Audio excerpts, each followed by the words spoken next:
Hello, this is Brian Tracy, and welcome. This program that you're about to hear is for ambitious people who want to get ahead faster. The ideas you're about to learn will save you years of hard work in achieving the goals that are most important to you. If I was only given 5 minutes to speak to you, and I could only convey one thought that would help you to be more successful, I would tell you to write down your goals, make plans to achieve them, and work on your plans every single day. This advice, if you followed it, would be of more help to you than anything else you could ever learn. Many university graduates have told me that this simple concept has been more valuable to them than 4 years of study. This idea has changed my life and the lives of millions of other people. It will change yours as well. Let's begin with Chapter 1, Unlock Your Potential.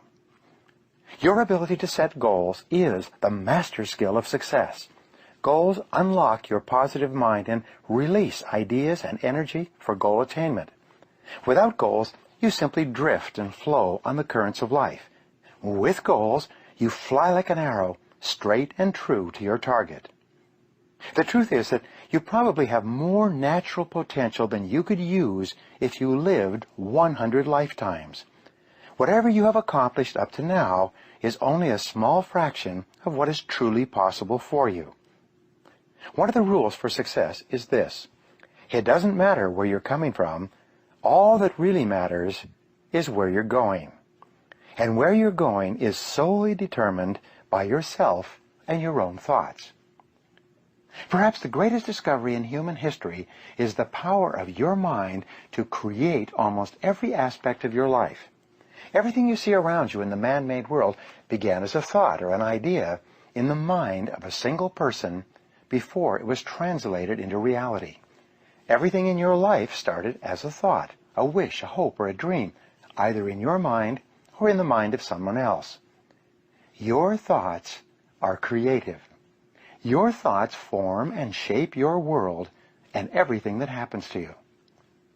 The great summary statement of all religions, philosophies, metaphysics, psychology, and success is this: you become what you think about most of the time.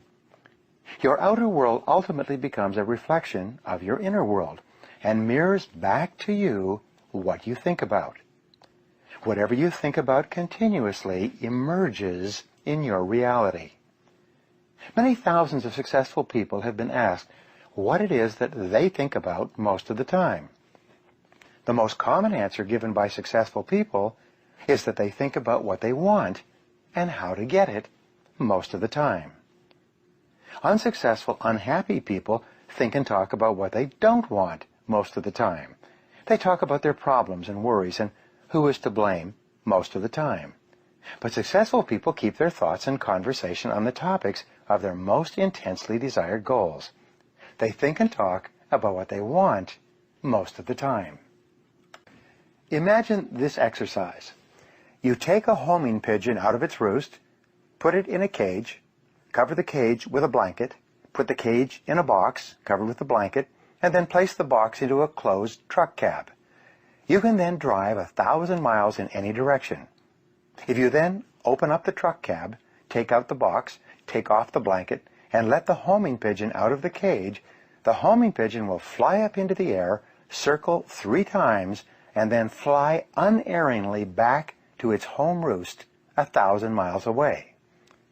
This is the only creature on Earth that has this incredible cybernetic goal-seeking function, except for man. You have the same goal-achieving ability as the homing pigeon, but with one marvelous addition. When you are absolutely clear about your goal, you don't even have to know where it is or how it is to be achieved. By simply deciding what it is you want, you will begin to move unerringly toward your goal, and your goal will start to move unerringly toward you. At exactly the right time and in exactly the right place, you and the goal will meet. Mark McCormick, in his book, What They Don't Teach You at Harvard Business School, tells of a Harvard study conducted between 1979 and 1989. In 1979, the graduates of the MBA program at Harvard were asked, "Have you set clear written goals for your future and made plans to accomplish them. It turned out that only 3% of the graduates had written goals and plans. 13% had goals, but they were not in writing. Fully 84% had no specific goals at all, aside from getting out of school and enjoying the summer. 10 years later, in 1989, they interviewed the members of that class again. They found that the 13% who had goals, but which were not in writing, were earning, on average, twice as much as the 84% of students who had had no goals at all.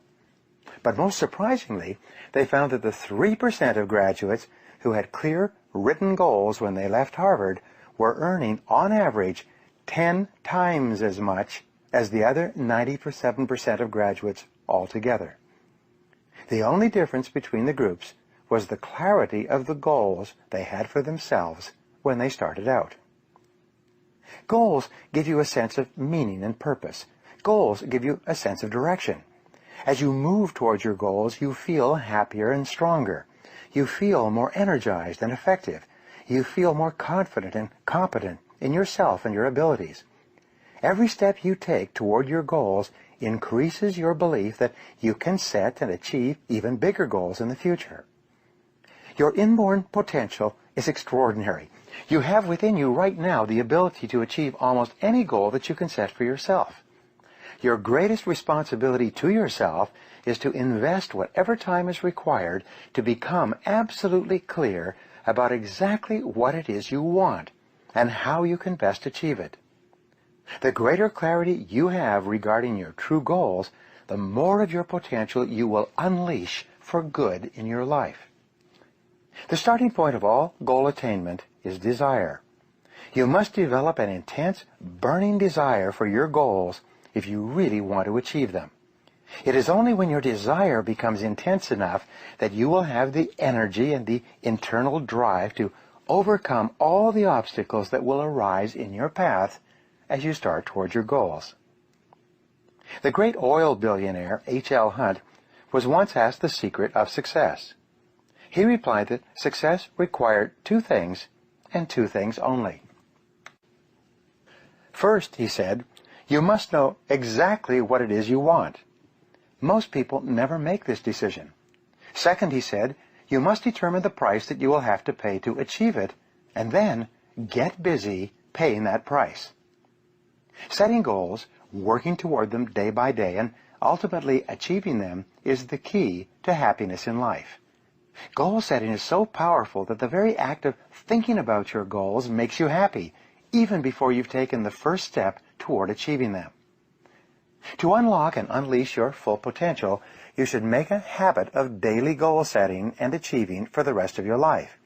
You should develop a laser-like focus so that you are always thinking and talking about the things you want rather than the things that you don't want.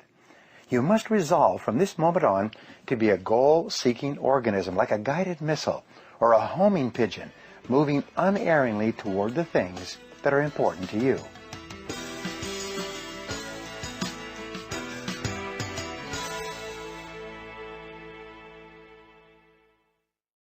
Chapter 2. Take charge of your life. When I was 21, I was broke and living in a small one-room apartment in the middle of a very cold winter, working on a construction job during the day. I usually couldn't afford to go out of my apartment in the evenings, where at least it was warm, so I had a lot of time to think. One night, as I sat there at my small kitchen table, I had a great flash of awareness. It changed my life. I suddenly realized that everything that happened to me for the rest of my life was going to be up to me. No one else was ever going to help me. No one was coming to the rescue. I later learned that when you accept complete responsibility for your life, you take the giant step from childhood to adulthood. Sadly enough, most people never do this. I have met countless men and women in their 40s and 50s who are still grumbling and complaining about earlier unhappy experiences, and still blaming their problems on other people and circumstances.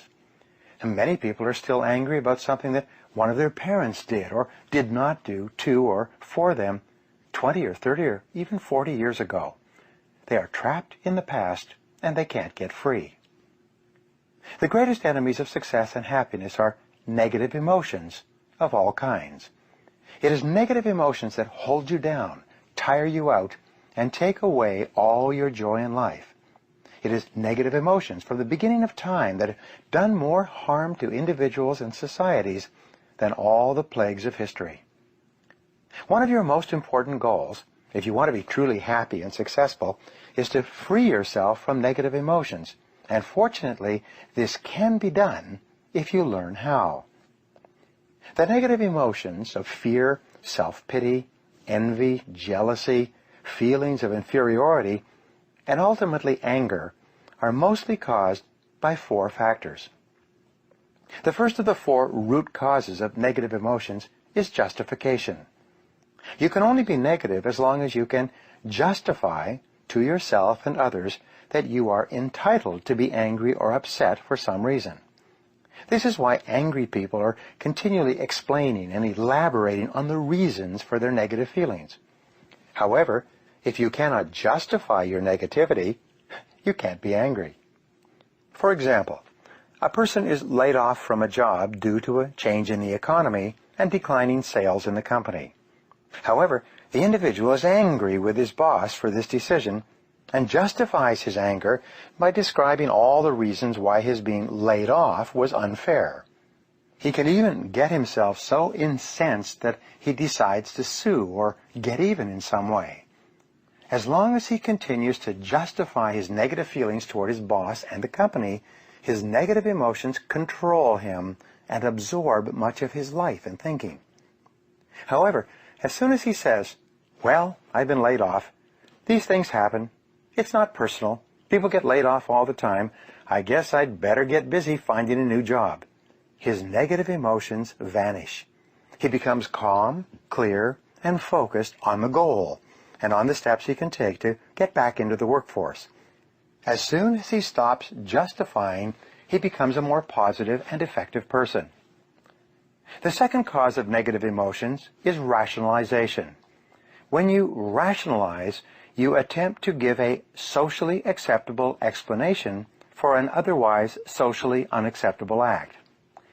You rationalize to explain away or to put a favorable light on something that you have done that you feel bad or unhappy about. You excuse your behavior or actions by creating an explanation that sounds good, even though you know that you were an active agent in whatever occurred. You often create complex ways of putting yourself in the right by explaining that your behavior was really quite acceptable, all things considered. This rationalizing keeps your negative emotions alive. Rationalization and justification always require that you make someone or something else the source or cause of your problem. You cast yourself in the role of the victim, and you make the other person or organization into the oppressor or the bad guy. The third cause of negative emotions is an over-concern or hypersensitivity to the way other people treat you. For some people, their entire self-image is determined by the way other people speak to them, talk to them, or about them, or even look at them. They have little sense of personal value or self-worth apart from the opinions of others. And if those opinions are negative for any reason, real or imagined, the victim immediately experiences anger, embarrassment, shame, feelings of inferiority, and even depression, self-pity, and despair.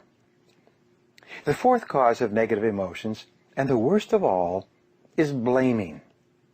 When I draw the negative emotions tree in my seminars, I illustrate the trunk of the tree as the propensity to blame other people for our problems. Once you cut down the trunk of the tree, all the fruits of the tree, all the other negative emotions, die immediately. From this point forward, see and think about yourself as the master of your own fate. See yourself as completely in charge of your own life. Refuse to whine and complain about things that happened in the past, which cannot be changed. Instead, orient yourself toward the future and think of what you want and where you're going. Above all, think about your goals. The very act of thinking about your goals makes you positive and purposeful again. There's a large body of psychological literature that revolves around the concept of locus of control theory. In more than 50 years of research, psychologists have determined that your personal locus of control is the determining factor of your happiness or unhappiness in life. And here's why. A person with an internal locus of control is a person who feels that he or she is in complete control of his or her life. This person feels strong, confident, and powerful. He or she is generally optimistic and positive. He or she feels terrific about him or herself and feels very much in charge of his or her destiny. On the other hand, a person with an external locus of control is a person who feels controlled by external factors, by their boss, their bills, their marriage, their childhood problems, and their current situation. They feel out of control, and as a result, they feel weak, angry, fearful, negative, hostile, and disempowered. The good news is that there's a direct relationship between the amount of responsibility you accept and the amount of control you feel. The more you say, "I am responsible," the more of an internal locus of control you develop within yourself, and the more powerful and confident you feel. There's also a direct relationship between responsibility and happiness. The more responsibility you accept, the happier you become. It seems that all three, responsibility, control, and happiness, go together. The more responsibility you accept, the greater amount of control you feel you have. The greater amount of control you feel you have, the happier and more confident you become. When you feel positive and in control of your life, you will set bigger and more challenging goals for yourself. You will also have the drive and determination to achieve them. You will feel as if you hold your whole life in your own hands, and that you could make it into whatever you decide to. The starting point of goal setting, then, is for you to realize that you have virtually unlimited potential to be, have, or do anything you really want in life if you simply want it badly enough and are willing to work long enough and hard enough to achieve it. The second part of goal setting is for you to accept complete responsibility for your life and for everything that happens to you with no blaming and no excuses. With these two concepts in mind, that you have unlimited potential and that you are completely responsible, you are now ready to move to the next step, which is to begin designing your ideal future.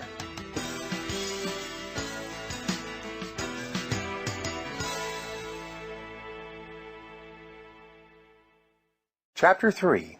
Create Your Own Future. In more than 3,300 studies of leaders conducted over the years, there's a special quality that stands out, one quality that all great leaders have in common. It is the quality of vision. Leaders have vision, non-leaders do not. Earlier I said that the most important discovery in all of human history is that you become what you think about most of the time. What is it then that leaders think about most of the time? And the answer is that leaders think about the future and where they are going and what they can do to get there most of the time. We call this leadership quality future orientation. Leaders think about the future and what they want to accomplish and where they want to arrive sometime down the road. Leaders think about what they want and what can be done to achieve it. The good news is that when you begin to think about your future as well, you begin to think like a leader, and you will soon get the same results that leaders get. In personal strategic planning, you should begin with a long-term view of your life as well. You should begin by practicing idealization in everything you do. In the process of idealization, you create a 5-year fantasy for yourself and begin thinking about what your life would look like in 5 years if it were perfect in every respect. The biggest single obstacle to setting goals is self-limiting beliefs. These are areas where you believe yourself to be limited in some way. You may believe yourself to be inadequate or inferior in areas such as intelligence, ability, talent, creativity, personality, or something else.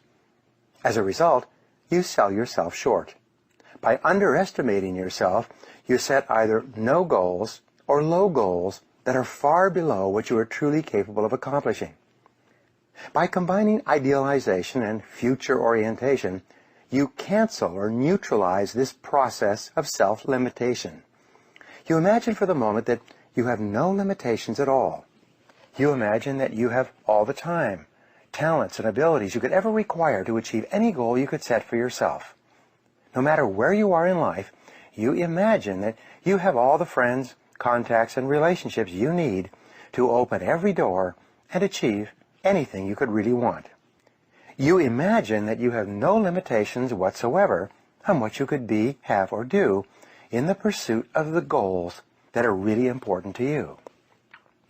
When you practice idealization and future orientation, you make no compromises with your dreams and visions for yourself and your future. You don't settle for smaller goals or half successes. Instead, you dream big dreams and project yourself forward mentally as though you are one of the most powerful people in the universe. You create your perfect future. You decide what you really want before you come back to the present moment and deal with what is possible for you within your current situation. So, start with your business and career. Imagine that your work life was perfect 5 years from now. Answer these questions. Number 1, what would it look like?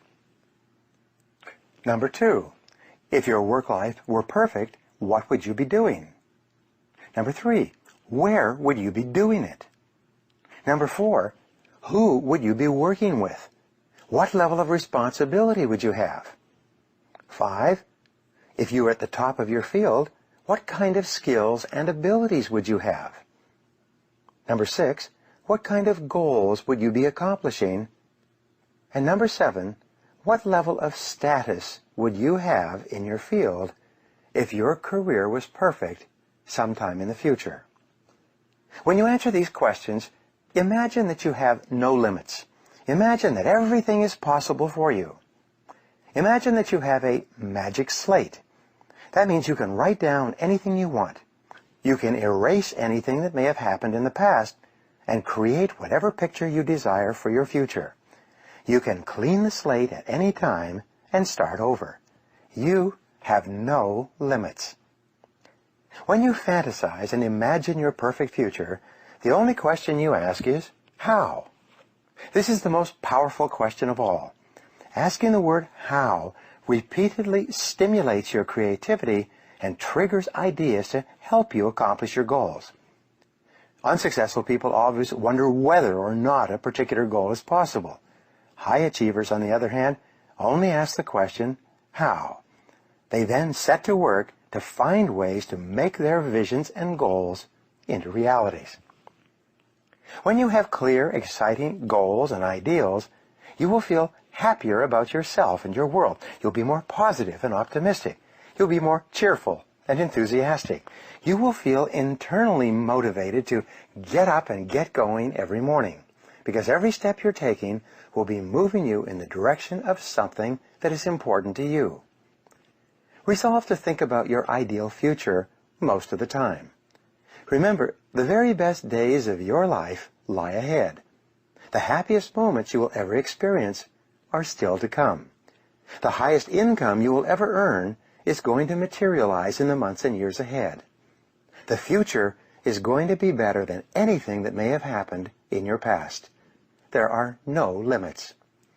The clearer you can be about your long-term future, the more rapidly you will attract people and circumstances into your life to help make that future a reality. The greater clarity you have about who you are and what you want, the more you will achieve, and the faster you will achieve it in every area of your life.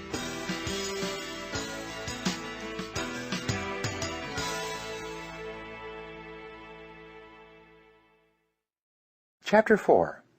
Clarify your values. One of the most important characteristics of leaders and top people in every area of life is that they know who they are, what they believe in, and what they stand for. Average people are usually confused about their goals, values, and ideals, and As a result, they go back and forth and accomplish very little. Men and women who become leaders, on the other hand, with the same or even fewer abilities and opportunities, go on to accomplish great things in whatever they attempt. Life is lived from the inside out. The very core of your personality is your values. Your values are what make you the person you are. Everything you do on the outside is dictated and determined by your values on the inside, whether clear or fuzzy. The greater clarity you have regarding your values on the inside, the more precise and effective will be your actions on the outside. You can imagine your personality by thinking of a target with concentric rings, from the inside to the outside. Your personality is also made up of 5 rings starting from the center, your values, and radiating outward to the next circle, which is your beliefs. You see, your values determine your beliefs about yourself and the world around you. If you have positive values, such as love, compassion, and generosity, you will believe that people in your world are deserving of these values, and you will treat them accordingly. Your beliefs, in turn, determine the 3rd ring of your personality, your expectations. If you have positive values, you will believe yourself to be a good person. If you believe yourself to be a good person, you will expect good things to happen to you. If you expect good things to happen to you, you will be more positive, cheerful, and future-oriented. You will look for the good in other people and other situations. And surprise, surprise, your expectations will become your realities. The 4th level of your personality, determined by your expectations, is your attitude. Your attitude will be an outward manifestation or reflection of your values, beliefs, and expectations. For example, if your value is that this is a good world to live in, and your belief is that you're going to be very successful in life, you will expect that everything that happens to you is helping you in some way. As a result, you will have a positive mental attitude toward other people, and they will respond positively toward you. You will be a more cheerful and optimistic person. You will be someone that others want to work with and for, and buy from and sell to, and generally help to be more successful. This is why a positive mental attitude seems to go hand in hand with great success in every walk of life. The 5th ring or level of your life is your actions. Your actions on the outside will ultimately be a reflection of your innermost values, beliefs, and expectations on the inside. This is why what you achieve in life and work will be determined more by what is going on inside of you than by any other factor. You can tell how a person thinks most of the time by looking at the conditions of their outer lives. A positive, optimistic, goal and future-oriented person on the inside will enjoy a happy, successful, and prosperous life on the outside most of the time. You are the very happiest when what you are doing on the outside is congruent with your values on the inside. When you are living in complete alignment with what you consider to be good and right and true, you will automatically feel happy and positive about yourself and your world. Your goals must be congruent with your values, and your values must be congruent with your goals. This is why clarifying your values is often the starting point to high achievement and peak performance. Values clarification requires that you think through what is really important to you in life. You then organize your entire life around these values. Any attempt to live on the outside in a manner that contradicts the values you hold on the inside will cause you stress, negativity, unhappiness, pessimism, and even anger and frustration. So therefore, your chief responsibility to yourself in the creation of a great life is for you to develop absolute clarity about your values in everything you do. Living in alignment with your true values is the royal road to self-confidence, self-respect, and personal pride. In fact, almost every human problem can be resolved by returning to values. Whenever you experience stress of any kind, look into yourself and ask, in what way am I compromising my innermost values in this situation? There are some insightful ways to help you to determine your true values. First of all, you can look at your past. How have you behaved under pressure in the past? What choices did you make with your time or money when you were forced to choose? Your answers will give you an indication of your predominant values at that time. Dale Carnegie once wrote, "Tell me what gives a person his greatest feeling of importance, and I will tell you his entire philosophy of life." What makes you feel important? What raises your self-esteem? What increases your sense of self-respect and personal pride? What have you accomplished in your past life that has given you the greatest sense of pride and satisfaction? These answers will give you good indications of your true values.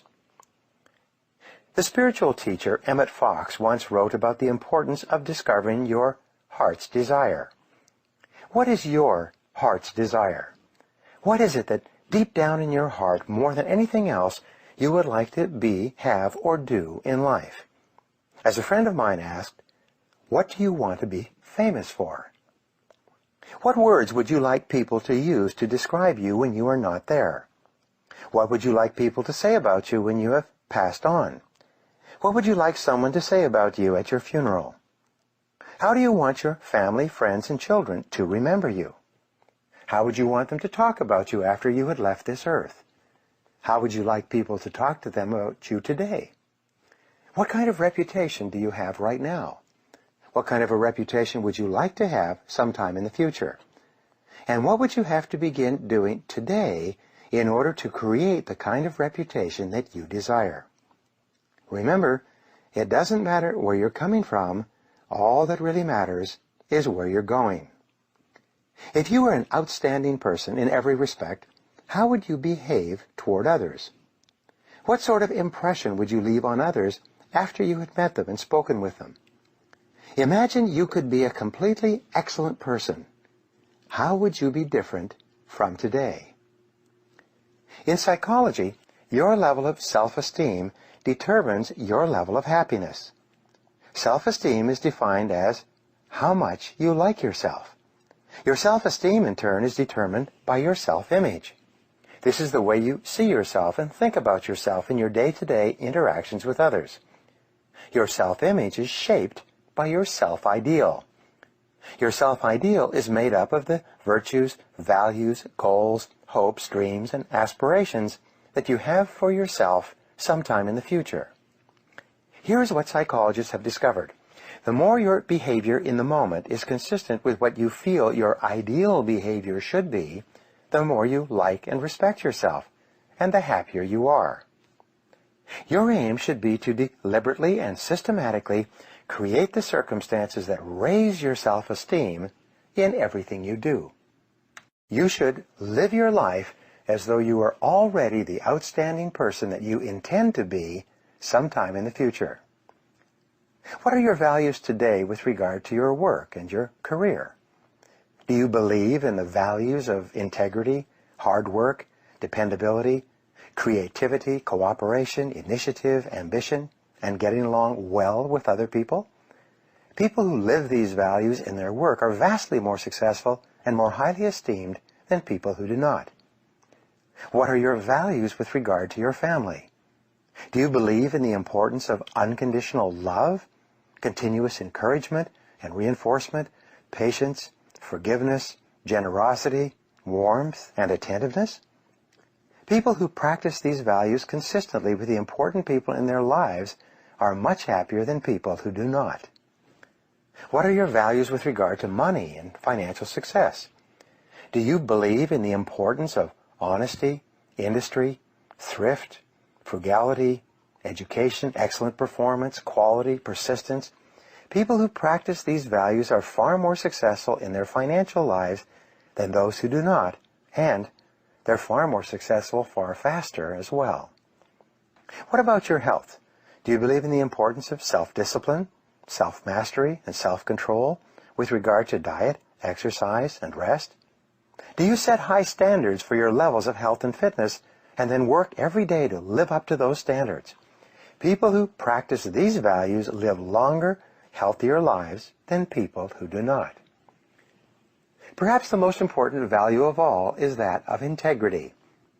A billionaire once said to me, "Integrity is not so much a value in itself," he said, "it is rather the value that guarantees all the other values." Wow, this was a great insight for me. Once you've decided that you're going to live consistent with a value, your level of integrity determines whether or not you follow through on your commitment. The more you discipline yourself to live consistent with the very best you know, the greater is your level of personal integrity. And the higher your level of integrity, the happier and more powerful you will feel in everything you do. Truly great men and women are always described as having high levels of integrity. They live their lives consistent with their highest values, even when no one is looking. Mediocre men and women, on the other hand, are always cutting corners and compromising their integrity, especially when no one is watching. Decide today to be a man or woman of honor. Resolve to tell the truth and to live in truth with yourself and other people. Crystallize your values in each area of your life. Write them down. Think of how you would behave if you were living consistent with those values, and then refuse to compromise them for any reason. Once you accept complete responsibility for your life and for everything that happens to you, and then create an ideal picture of your perfect future and clarify your values, you are now ready to begin setting clear, specific goals in every area of your life.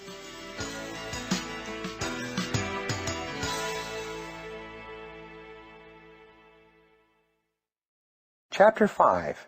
Determine your true goals. My favorite word in goal setting and success in general is the word clarity.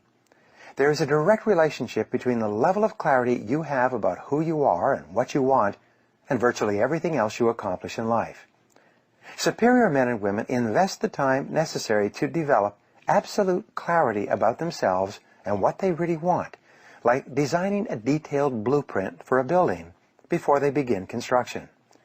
Average people just throw themselves at life, like a dog chasing a passing car, and wonder why they never seem to catch anything or keep anything worthwhile. Earlier I mentioned that intense, burning desire is absolutely essential to the overcoming of obstacles and the achieving of great goals. For your desire to be intense enough, your goals must be purely personal. They must be goals that you choose for yourself, rather than goals that someone else wants for you, or that you want to achieve to please someone in your life. In goal setting, for the process to be effective, you must be perfectly selfish about what it is that you really, really want for yourself. One of the most important questions in goal setting is this: what do I really want to do with my life? If you could do or be or have anything at all in life, what would it be? Remember, you can't hit a target you can't see. You should return to this question over and over again in the months and years ahead. What do I really want to do with my life? In determining your true goals, you start with your vision, your values, and your ideals. When you begin, these will often feel a bit like fantasies, detached from reality. However, now your job is to make them concrete, like designing a dream house on paper. You start with your general goals and then move to more and more specific goals. For example, ask these questions. Number 1, what are your 3 most important goals in your business and career right now? Number 2, what are your 3 most important financial goals right now?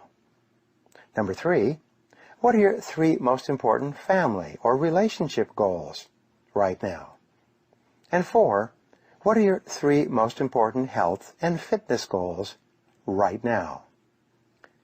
The flip side of the above questions is for you to ask, what are my 3 biggest worries or concerns in life right now?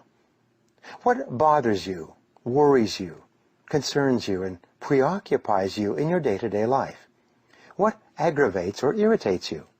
What is robbing you of happiness more than anything else? As a friend of mine often asks, where does it hurt? Once you have identified your biggest problems, worries, or concerns, ask yourself, what are the ideal solutions to each of these problems? How could I eliminate these problems or worries immediately? What is the fastest and most direct way to solve this problem? In 1142, William of Ockham, a British philosopher, proposed a method of problem solving that has come to be referred to as Occam's razor. This way of thinking has become famous and popular throughout the ages. What Occam said was that the simplest and most direct solution, requiring the fewest number of steps, is usually the correct solution to any problem. Many people make the mistake of overcomplicating goals and problems. But the more complicated the solution, the less likely it is ever to be implemented, and the longer the time it will take to get any results. Your aim should be to simplify the solution and go directly to the goal as quickly as possible. For example, many people tell me that they would like to double their incomes. If they are in sales, I ask them, what is the fastest and most direct way to double your income? After they have come up with a series of suggestions, I give them what I consider to be the best answer. Double the amount of time that you spend face-to-face with qualified prospects. The most direct way to increase your sales has always been the same. Spend more time with better prospects. If you don't upgrade your skills or change anything else about what you are doing, but you double the number of minutes that you spend face-to-face with prospects each day, you will probably double your sales income. In setting goals for your life, short and long term, you should continually ask yourself, what do I most enjoy doing in each area of my life? For instance, if you could do just one thing all day long in your work, what would it be? If you could do any job or full-time activity all the time without pay, what would it be? What sort of work or activity gives you the greatest joy and satisfaction? The psychologist Abraham Maslow identified what he called peak experiences, those moments or times when the individual feels the happiest, most elated, and exhilarated. One of your aims in life is to enjoy as many peak experiences as possible. You achieve this by thinking back and identifying those moments of peak experience in your past, and then by imagining how you could repeat them in your present and future. What have been your happiest moments in life up to now? How could you have more of those moments in the future? What do you really love to do? You should have goals for social and community involvement and contribution as well. Think about what kind of a difference you would like to make in your world. What organizations, causes, needs, or social problems would you like to work on or in? What changes would you like to see? Who is there who is less fortunate than you that you would like to help? If you were independently wealthy, what causes would you support? Most of all, what could you do today to begin making a difference in your world? Don't wait until some future date when everything will be ideal. Instead, start today in some way. One of the most important areas of goal setting is your financial life. If you could earn and accumulate all the money you need, you could probably achieve most of your non-financial goals faster and easier than you can today. So, if your life were ideal, how much money would you like to earn each month and each year? How much would you like to save and invest each month and each year? How much would you like to be worth sometime in the future? What sort of estate would you like to accumulate by the time you retire, and when would you like that to be?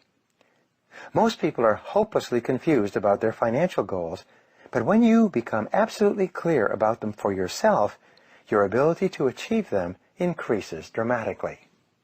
When you are absolutely clear about what you want, you can then think about your goals most of the time, and the more you think about them, the faster they will materialize in your life. The process of asking yourself questions about your goals in each part of your life begins to clarify your thinking and make you a more focused and better defined person.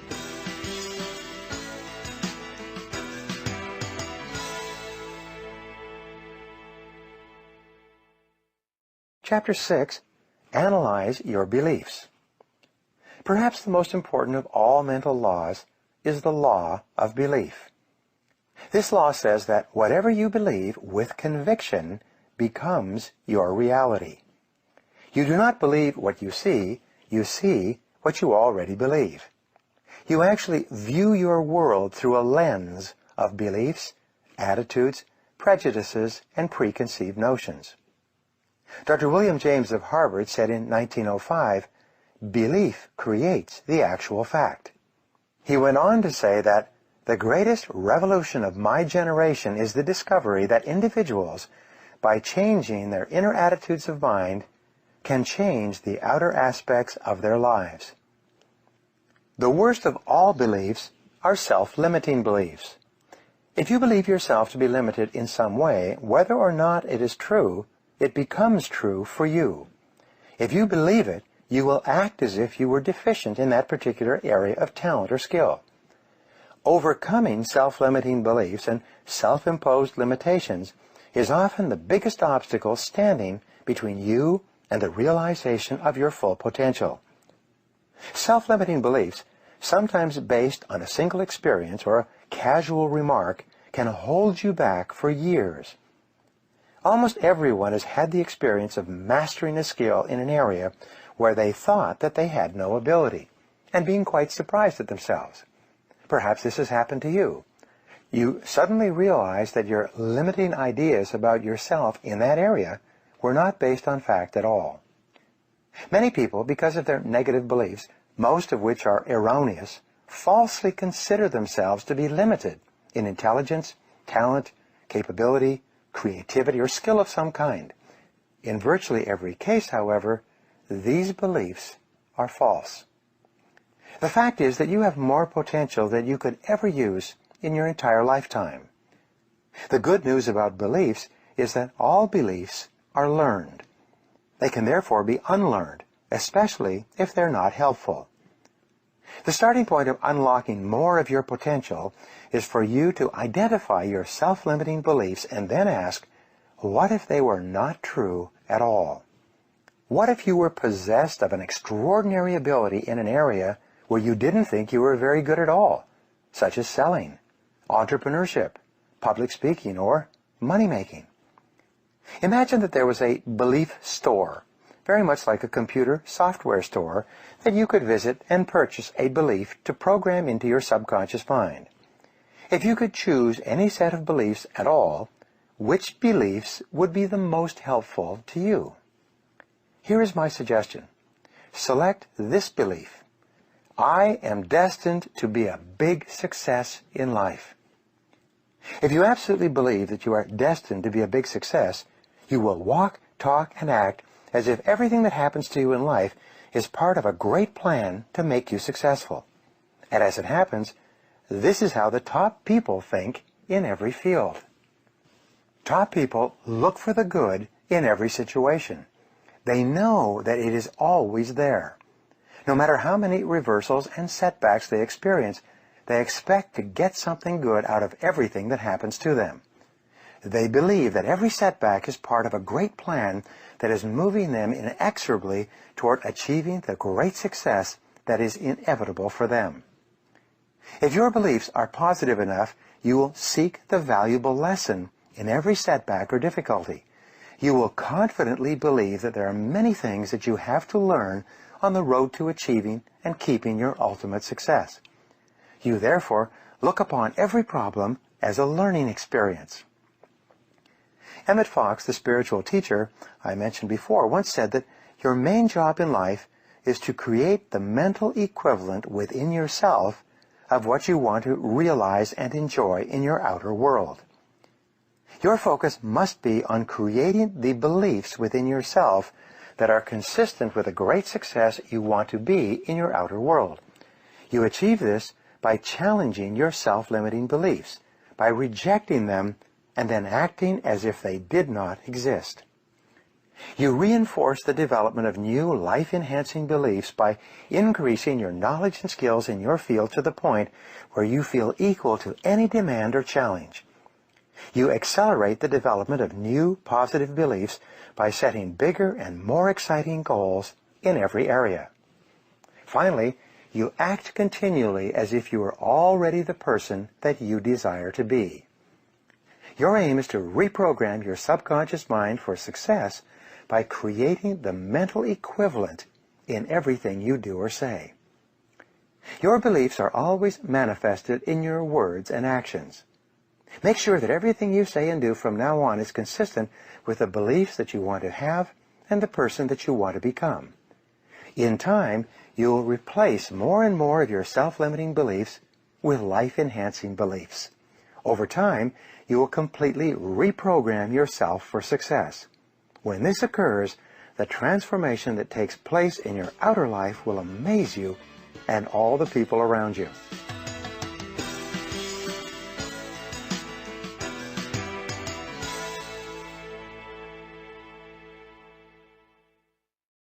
Chapter 7.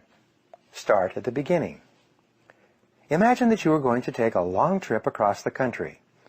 The first thing you would do would be to choose your destination and then get a road map to determine the very best way to get there. Each day before you started out, you would locate yourself on a map relative to where you are and where you plan to go in the hours ahead. Life is very much the same. Once you have decided upon your values, vision, mission, purpose, and goals, the next step is for you to analyze your starting point. Exactly where are you today, and how are you doing in each of the important areas of your life, especially as they relate to your goals. Jack Welch, the CEO of General Electric for many years, once said that the most important quality of leadership is the reality principle. He defined this as the ability to see the world as it really is, not as you wish it were. He would begin every meeting to discuss a goal or a problem with the question, what's the reality? Abraham Maslow once wrote that the first quality of the self-actualizing person was the ability to be completely honest and objective with himself or herself. It's the same with you. If you want to be the best you can be and to achieve what is truly possible for you, you must be brutally honest with yourself and your point of departure. You must sit down and analyze yourself in detail to decide exactly where you are today in each area. When you begin to plan your long-term future, one of the most valuable exercises you can engage in is called zero-based thinking. In zero-based thinking, you ask this question: knowing what I now know, is there anything that I am doing today that I wouldn't start up again today if I had to do it over, knowing what I now know? No matter who you are or what you are doing, there are certain things in your life that, knowing what you now know, you wouldn't get into again today if you had them to do over. It's difficult, if not impossible, for you to make progress in your life if you allow yourself to be held back by decisions that you have made in the past. If there is something in your life that you wouldn't get into again today, your next question is, how do I get out, and how fast? Apply zero-based thinking to the people in your life, both business and personal.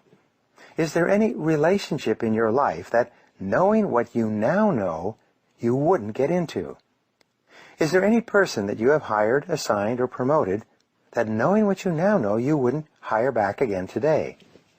Is there any person that you are working with or for that, knowing what you now know, you wouldn't get involved with again today? Be perfectly honest with yourself when you ask and answer these questions. Examine every aspect of your work life and career. Is there any job that you have taken on that, knowing what you now know, you wouldn't get into? Is there any part of your business or work that, knowing what you now know, you wouldn't start up again?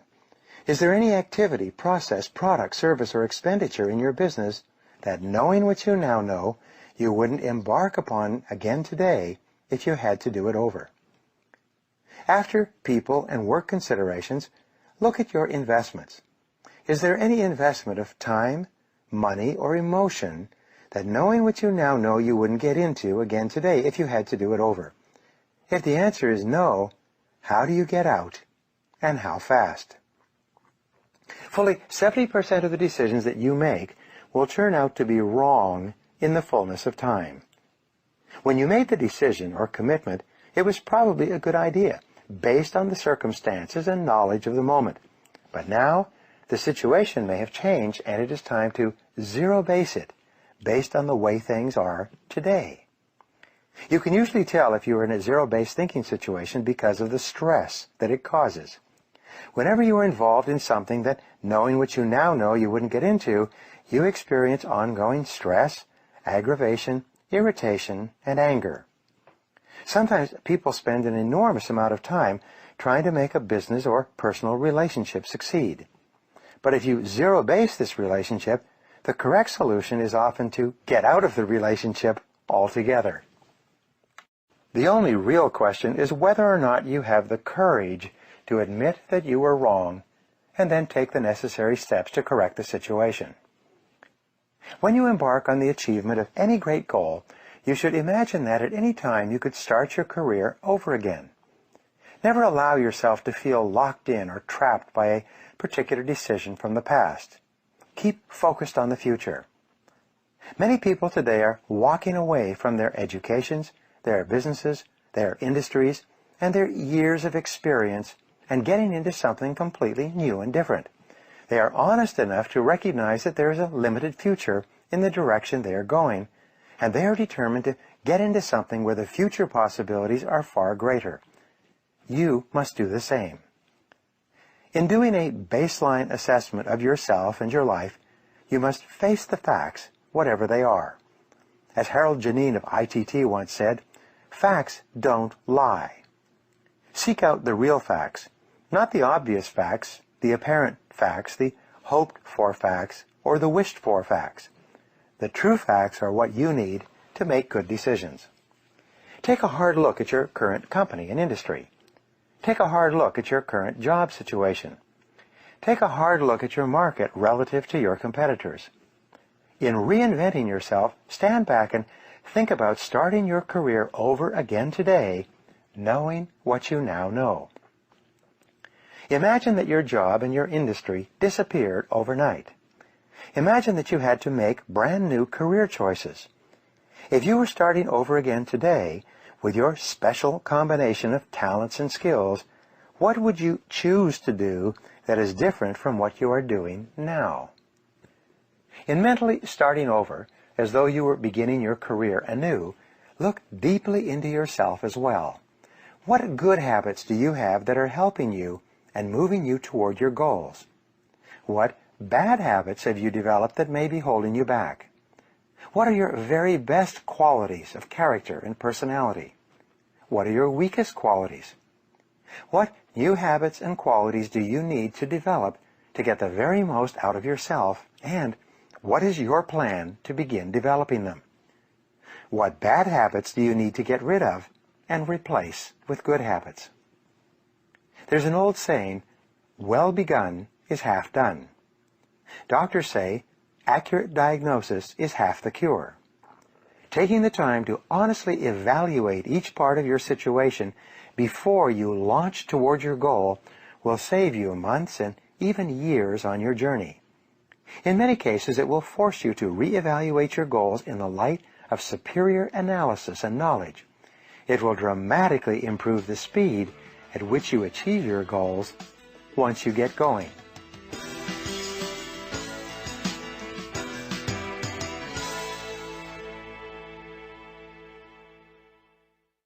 Chapter 8. Measure your progress. You have incredible mental powers that you habitually fail to use to their full extent. Your conscious mind is the head office of your life. Its role is to deal with the information in your environment and then to identify, analyze, and compare it against other information, and then to decide what actions to take. But it is your subconscious mind that contains the great powers that can enable you to accomplish vastly more than you ever have before. At least 90% or more of your mental powers are below the surface. It is essential that you learn how to tap into these powers to motivate, stimulate, and drive you forward toward the achievement of your goals. Your subconscious mind functions best with clear goals, specific tasks, deliberate measures, and firm deadlines. The more of these with which you program your subconscious computer, the better it functions for you, and the more you will accomplish in a shorter period of time. As you set your goals and begin moving toward them, it is essential that you establish a series of benchmarks or measures that you can use to evaluate your progress day by day and hour by hour. The more clear and specific the measures you set, the more accurate you will be in hitting your targets on schedule. Your subconscious mind requires a forcing system composed of deadlines that you have imposed on yourself for task accomplishment and goal attainment. Without a forcing system, it becomes easy for you to procrastinate and delay, and to put off important tasks until much later, if at all. There are 3 keys to peak performance in achieving your goals. They are commitment, completion, and closure. When you make a firm commitment to achieve a particular goal, and you put aside all excuses, it is very much like stepping on the accelerator of your subconscious mind. You will become more creative, determined, and focused than ever before.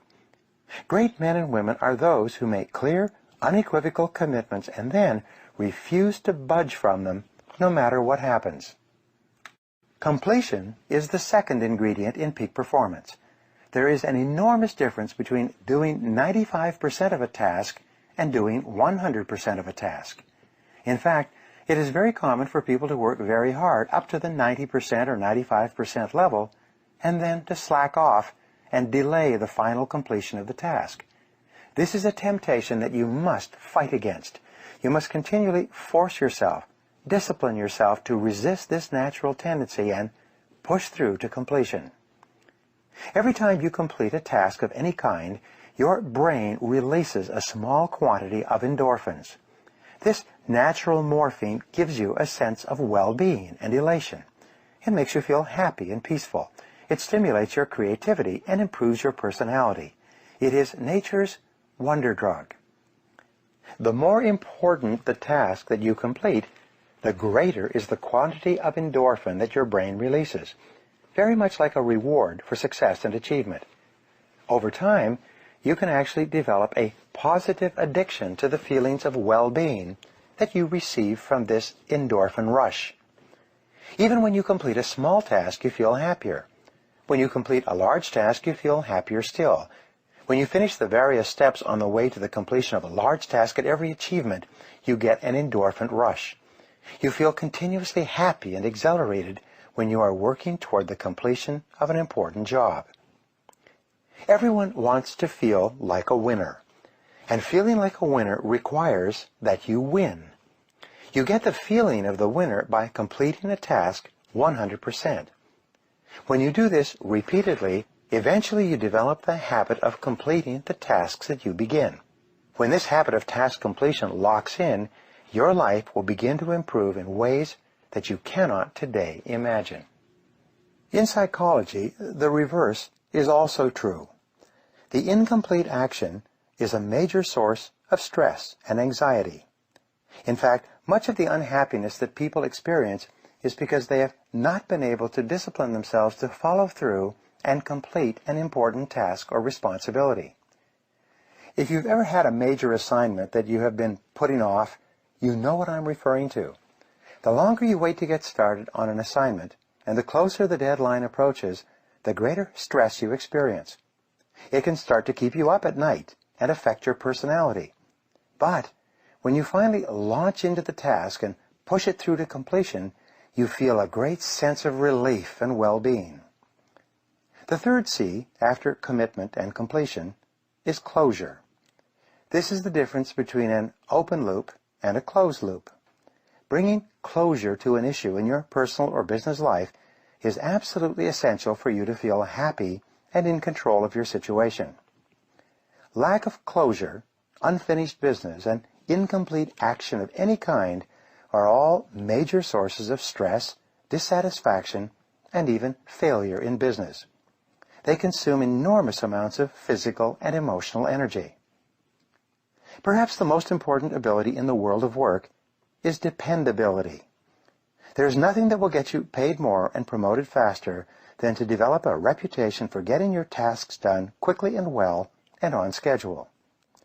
Whatever your goals, make a list of all the tasks that you will have to accomplish in the achievement of those goals.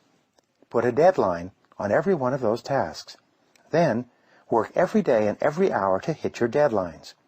Measure your progress each day as you go along. Speed up or slow down where necessary. But remember, you can't hit a target that you can't see. The greater clarity that you have with regard to deadlines and measures, the more you will accomplish and the faster you will get it done.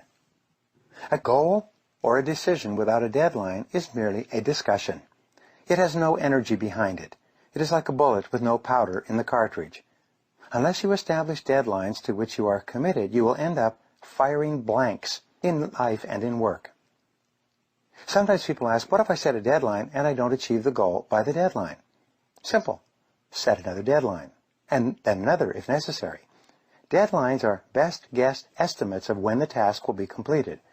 The more you set and work toward deadlines, the more accurate you will become in predicting the time necessary to complete them.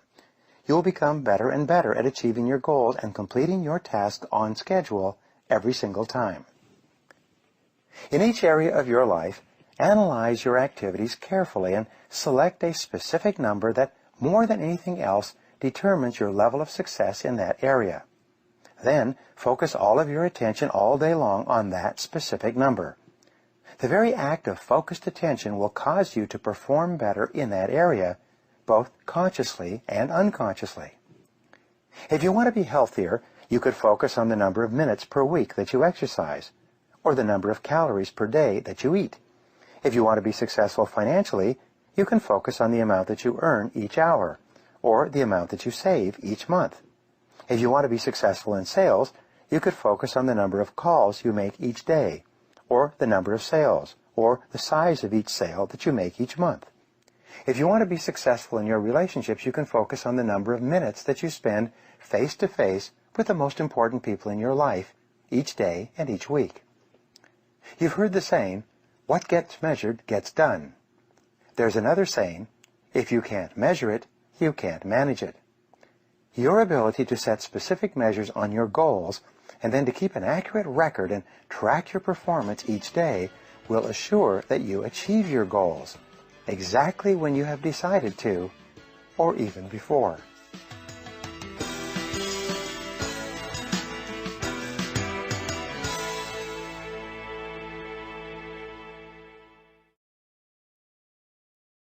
Chapter 9. Remove the roadblocks. How many times do you think that people try to achieve their new goals before they give up? Well, the average is less than one time. Most people give up before they even make the first try. And the reason they give up is because of all the obstacles, difficulties, problems, and roadblocks that immediately appear as soon as you decide to do something that you've never done before. The fact is that successful people fail far more often than unsuccessful people. Successful people try more things, fall down, pick themselves up, and try again over and over again before they win through. Unsuccessful people try a few things, if they try at all, and very soon quit and go back to what they were doing before. You should expect to fail and fall short many times before you achieve your goals. You should look upon failure and temporary defeat as a part of the price that you pay on your road to the success that you will inevitably achieve. As Henry Ford once said, failure is merely an opportunity to more intelligently begin again. Once you have decided upon your goal, ask yourself, why am I not there already? What is holding you back? Why haven't you achieved that goal up to now? Identify all the obstacles that stand between you and your goal. Write down every single thing that you can think of that might be blocking you or slowing you down from moving ahead. Remember, you become what you think about most of the time.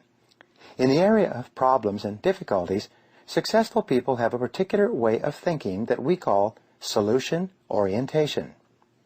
Successful people think about solutions most of the time. Unsuccessful people think about problems and difficulties most of the time. Solution-oriented people are constantly looking for ways to get over, around, and past the obstacles that stand in their ways.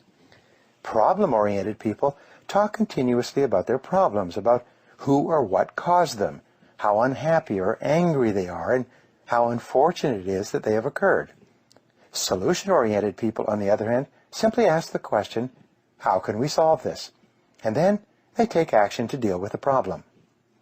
Between you and anything you want to accomplish, there will always be problems or obstacles of some kind. This is why success is sometimes defined as the ability to solve problems. Personal leadership is the ability to solve problems. Effectiveness is the ability to solve problems. All men and women who accomplish anything of importance are people who have developed the ability to solve the problems that stand between them and their goals. One of the most important breakthroughs in thinking in the last few decades was described by Elihu Goldratt in his book The Goal as the theory of constraints. This theory says that between you and anything you want to accomplish, there is a constraint or limiting factor that determines how fast you get to where you want to go. For example, if you are driving down the freeway and there is traffic construction that is narrowing all the cars into a single lane, this bottleneck or choke point becomes the constraint that determines how fast you get to your destination. The speed at which you pass through this bottleneck will largely determine the speed of your entire journey. In accomplishing any major goal, there's always a constraint or bottleneck that you must get through as well. Your job is to identify it accurately and then to focus all of your energies on alleviating that key constraint. Your ability to remove this roadblock or deal with this limiting factor can help you move ahead faster than perhaps any other step you can take. The 80-20 rule says that 80% of your constraints will be within yourself. Only 20% of your constraints will be outside of yourself, contained in other people and situations. To put it another way, it is you personally who is usually the major roadblock that is setting the speed at which you achieve any goal that you set for yourself. For most people, this is hard to accept. But superior people are more concerned with what is right rather than who is right or being right. Superior people are more concerned with the truth of the situation and what they can do to solve the problem than they are with protecting their egos. Ask yourself, what is it in me that is holding me back? Look deep within yourself and identify the key constraints in your personality, temperament, skills, abilities, habits, education, or experience that might be holding you back from achieving the goals that you have set for yourself. Ask the brutal questions. Be completely honest with yourself. The primary obstacles between you and your goals are usually mental. They are psychological and emotional in character. They are within yourself rather than within the situation around you. And it is with these mental obstacles that you must begin if you want to achieve everything that is possible for you. The two major obstacles to success and achievement are fear and doubt. It is first of all the fears of failure, poverty, loss, embarrassment, or rejection that holds the average person back from trying in the first place. This is why the average number of times that a person tries with a new goal is less than 1. As soon as he or she thinks of the goal, these fears overwhelm him or her and, like a bucket of water on a small fire, extinguishes the desire completely. The second mental obstacle, closely aligned to fear, is that of self-doubt. We doubt our own abilities. We compare ourselves unfavorably to others and think that others are somehow better, smarter, and more competent than we are. We think, I'm not good enough. We feel inadequate and inferior to the challenges of achieving the great goals that we want so much to accomplish. Fortunately, if there's anything good about doubt and fear, it is that they are both learned emotions. Have you ever seen a negative baby? Children come into the world with no doubts or fears at all, and whatever has been learned can be unlearned through practice and repetition. The primary antidotes to doubt and fear are courage and confidence. The higher your level of courage and confidence, the lower will be your levels of fear and doubt, and the less effect these negative emotions will have on your performance and behavior. The way that you develop courage and confidence is with knowledge and skill. Most fear and doubt arises out of ignorance and feelings of inadequacy of some kind. The more you learn the things you need to know to achieve your goals, the less fear you will feel on the one hand, and the more courage and confidence you will feel on the other. Think about learning to drive for the first time. You were probably extremely tense and nervous and made a lot of mistakes. You may have driven erratically and been a danger to yourself and others. But over time, as you mastered the knowledge and skills of driving, you became better and better, and your confidence increased. Today, you can quite comfortably get into your car and drive across the country with no fear or worry at all. You are so competent at driving that you can do it well without even thinking about it. The same principles apply to any skills you need to learn to achieve any goal you can set for yourself. Once you've made a list of all the obstacles that are standing in the way of your achieving your major goals, organize the obstacles by priority. What is the largest single obstacle? If you could wave a magic wand and remove one major obstacle from your path, which one obstacle, if removed, would help you the most in moving ahead more rapidly? Management consultant Ian Mitroff has an interesting set of observations with regard to problem solving and the removal of obstacles. He says that, whatever the problem, define it in several different ways before you attempt to solve it. Beware of any problem for which there is only one definition or one solution. When you ask the question with regard to your goal, why am I not there already? What answer comes to mind? What is holding you back? What is standing in your way? It is at this point that you have to drill down to determine the correct obstacle before you begin taking steps to remove it. You do this by asking the question, what else could be the problem? After each definition of the problem. In the book, The McKinsey Way, describing the management consulting practices of McKinsey & Company, the authors point out that one of the greatest wastes of time and money is in applying the wrong solution to the wrong problem in the first place. This can apply to your problems and obstacles as well. By identifying the constraints or reasons that you are not achieving your personal income goals, each definition leads to a different set of solutions. They require that you think in different ways. In your personal life, it's the same. The accuracy with which you identify the obstacles or bottlenecks that are holding you back will determine the appropriateness of the various steps that you can take to remove or alleviate those obstacles. Once you have determined the major obstacle that is holding you back, rewrite that obstacle as a positive goal.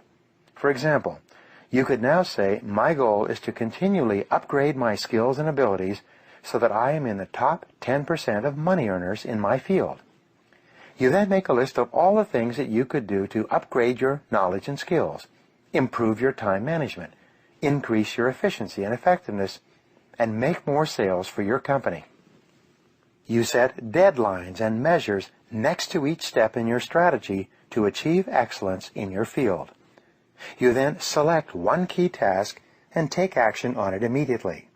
From then on, you hold your own feet to the fire. You become your own taskmaster. You discipline and drive yourself to do the things that you need to do to become the kind of person that you need to become in order to achieve the goals that you have set for yourself. This exercise of identifying what is holding you back and then setting a clear written goal to remove that obstacle puts you back in control of your own life. By following through on your resolution, you virtually guarantee your ultimate success and the achievement of almost any goal you can set for yourself. If you have any questions or concerns about the accuracy of your problem definition, discuss it with someone you know and trust. Put your ego aside. Invite honest feedback and criticism. Be open to the possibility that you have fundamental flaws and weaknesses that are standing in the way of your realizing your full potential. Be brutally honest with yourself. Once your problem or obstacle is clear to you, ideas, opportunities, and answers will come to you from various sources. You will begin to attract into your life all kinds of resources that will help you to overcome the obstacle or difficulty, either within yourself or within the situation around you, and move you more rapidly towards your goal. For every problem or obstacle that is standing between you and what you want to accomplish, there is a solution of some kind somewhere. Your job is to be absolutely clear about what sets the speed at which you achieve your goal, and then to focus your time and attention on alleviating that constraint. By removing your major obstacle, you will often make more progress in a few months than the average person might make in several years.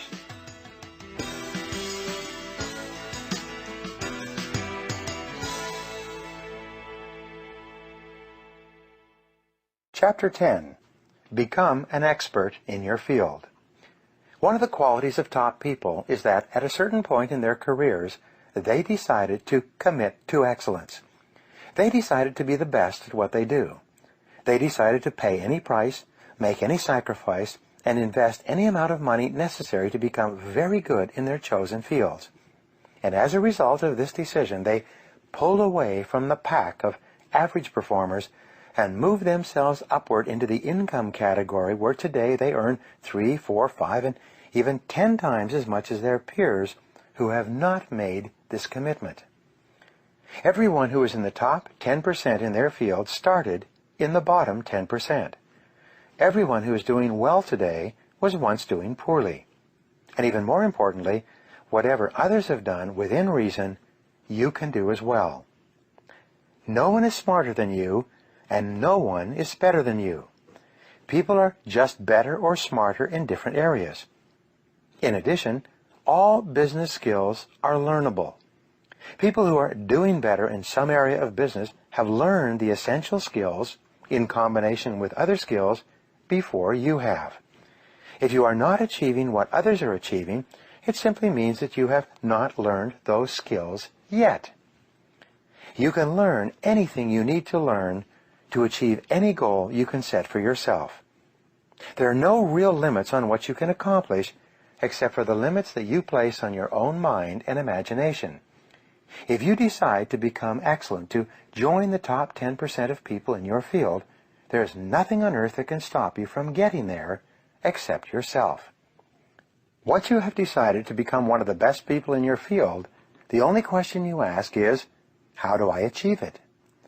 The very fact that hundreds of thousands and even millions of people have gone from the bottom to the top in every field is ample proof that you can do it as well. Many of these people, if not most of them, may not even have the natural talents and abilities that you have already. In most areas of life, it is more hard work and dedication than natural ability and talent that leads to excellence and great success. You begin your journey to excellence by asking the question, what additional knowledge, skills, and information will I need to lead my field in the months and years ahead? Project yourself forward 3 to 5 years and imagine that you are already one of the very best and highest paid people in your industry. What would have happened? What would you have to have done, learned, or accomplished to reach this point? What skills would you have had to master to lead your field? Here is the great go-forward question for the rest of your working life. What one skill, if you developed and did it in an excellent fashion, would have the greatest positive impact on your career? This becomes your focal point for personal and professional development. Your answer to this question is essential to your achieving excellence in your field. Keep asking yourself, what one skill, if I developed and did it in an excellent fashion, would have the greatest positive impact on my income and on my future in my current job? If you're at all unsure about the answer to this question, go to your boss and ask him or her. Ask your coworkers. Ask your staff. Ask your spouse and your friends. It's absolutely essential that you find out the answer to this question, what one skill would help you the most, and then focus all of your energies on improving your performance in this particular area. Once you have achieved mastery in your weakest key skill area, you then ask the question again. Now what one skill will help me the most? And whatever your answer to that question, you go to work on that skill until you achieve mastery in that area as well. You are born with certain natural skills, abilities, tendencies, strengths, weaknesses, and talents. These emerge in early life and usually crystallize in your late teens. They don't change very much over the course of your lifetime. One of the most important things you do in your career is to identify what it is that you are really good at, or what it is that you can become good at, and then put your whole heart into becoming excellent in that area. Mary Baker Foley, a management consultant in the 1920s, once wrote, "The very best direction to ride a horse is in the direction it is going. The very best way to develop yourself is in the direction of your natural talents and interests." Jim Cathcart, the author and speaker, says, "Nurture your nature." This is extremely important advice that you should follow throughout your career. You are put on this earth with special talents and abilities that make you unique and different from all other people who have ever lived. Throughout your life, you have often found yourself drawn to an area of activity where your special talents and abilities have enabled you to accomplish more and to enjoy what you are doing at a higher level than anything else you could do. One of your great goals in life is to identify and isolate the one or two things that you can do better and enjoy more than anything else, and then concentrate on becoming absolutely excellent in those areas. Michael Jordan, the basketball player, once said, "Everybody has talent, but ability takes hard work." The poet Longfellow once wrote, "The great tragedy of the average man is that he goes to his grave with his music still in him." You could struggle for years at a job for which you were ill-suited, and then find yourself in the perfect field and make more progress in a couple of years than you had made in the 20 years preceding. Most self-made millionaires say, "I never worked a day in my life." What they did was to find out what they really enjoyed, and then they did more and more of it. There are 8 ways for you to identify and determine your special talents and what you are uniquely suited to do. Here they are. First, you will always be the best and happiest at something that you love to do. If you could afford it, you would do it without pay. It brings out the very best in you, and you get a tremendous amount of satisfaction and enjoyment when you are engaged in that particular work. Second, you do it well. You seem to have a natural ability to perform in that area. Third, this talent has been responsible for most of your success and happiness in life up to now. From an early age, it is something that you have enjoyed to do and from which you got the greatest rewards and compliments from other people. Fourth, it is something that it was easy for you to learn and easy to do. In fact, it was so easy to learn that you actually forgot when and how you learned it. You just found yourself doing it easily and well one day. Fifth, it holds your attention. It absorbs you and fascinates you. You like to think about it, read about it, talk about it, and learn about it. It seems to attract you like a moth to a flame. Sixth, you love to learn about it and become better at it all your life. You have a deep inner desire to really excel in this particular area. Seventh, when you do what you're ideally suited to do, time stands still. You can often work in your area of special talent for long periods without eating or sleeping, hour after hour, because you get so involved in it. And eighth, you really admire and respect other people who are good at what you are most suited to do. You want to be like them and to be around them and to emulate them in every way. If the above descriptions apply to anything that you are doing or anything that you have done in the past, they can lead you into what you were uniquely put on this earth to do, to your heart's desire. It is quite common that if you are weak in a particular skill, you will avoid taking action in that skill. You will fall into the trap of learned helplessness. You will say, I'm not really very good in that area, or I don't have any natural talent or ability in that skill. But this is merely rationalization and justification. If the skill is important enough to you, you can learn it. The very worst decision of all is for you to allow yourself to be held back for months or years because you lack a single, simple skill that is readily learnable through dedication and determination. Don't let this happen to you. It is not practice that makes perfect. It is imperfect practice that eventually makes perfect. Whenever you start something new, you can expect to do it poorly. You will feel clumsy and awkward at first. You will feel inadequate and inferior. You will often feel silly and embarrassed. But this is the price that you pay to achieve excellence in your field. You will always have to pay the price of success in advance, and that price often involves the hard work of mastering a difficult skill that you need to move to the top of your field. Imagine that you could wave a magic wand and be absolutely excellent at any particular skill. What would it be? If you could wave a magic wand and have any wish at all with regard to your talents and skills, what would you wish for? Whatever your answer to these questions will often be an indication of the new goals that you have to set with regard to the skills and abilities that you need to develop to be the best at what you do. Become a lifelong do-it-to-yourself project. Be prepared to invest 1, 2, or 3 years to become absolutely excellent in a critical area. Be willing to pay any price, to make any sacrifice, to be the best at what you do.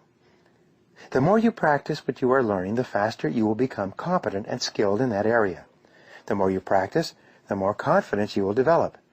The more you practice, the more rapidly you will overcome your feelings of inadequacy in that skill, and the faster you will master it. The more you practice, the more rapidly you will add that skill to your mental toolbox, where you will possess it for the rest of your career. Resolve today, right now, to join the top 10% of people in your field. Determine who they are, what they earn, and what they do differently from you. Determine the special knowledge and skills that they have developed, and resolve to develop them in yourself. Remember, anything that anyone else has done within reason, you can do as well. No one is better than you, and no one is smarter than you. The very fact that the top people in your field were at one time not even in your field at all is proof that whatever they have achieved, you can achieve yourself if you simply set it as a goal and work at it long enough and hard enough. There are no real limits.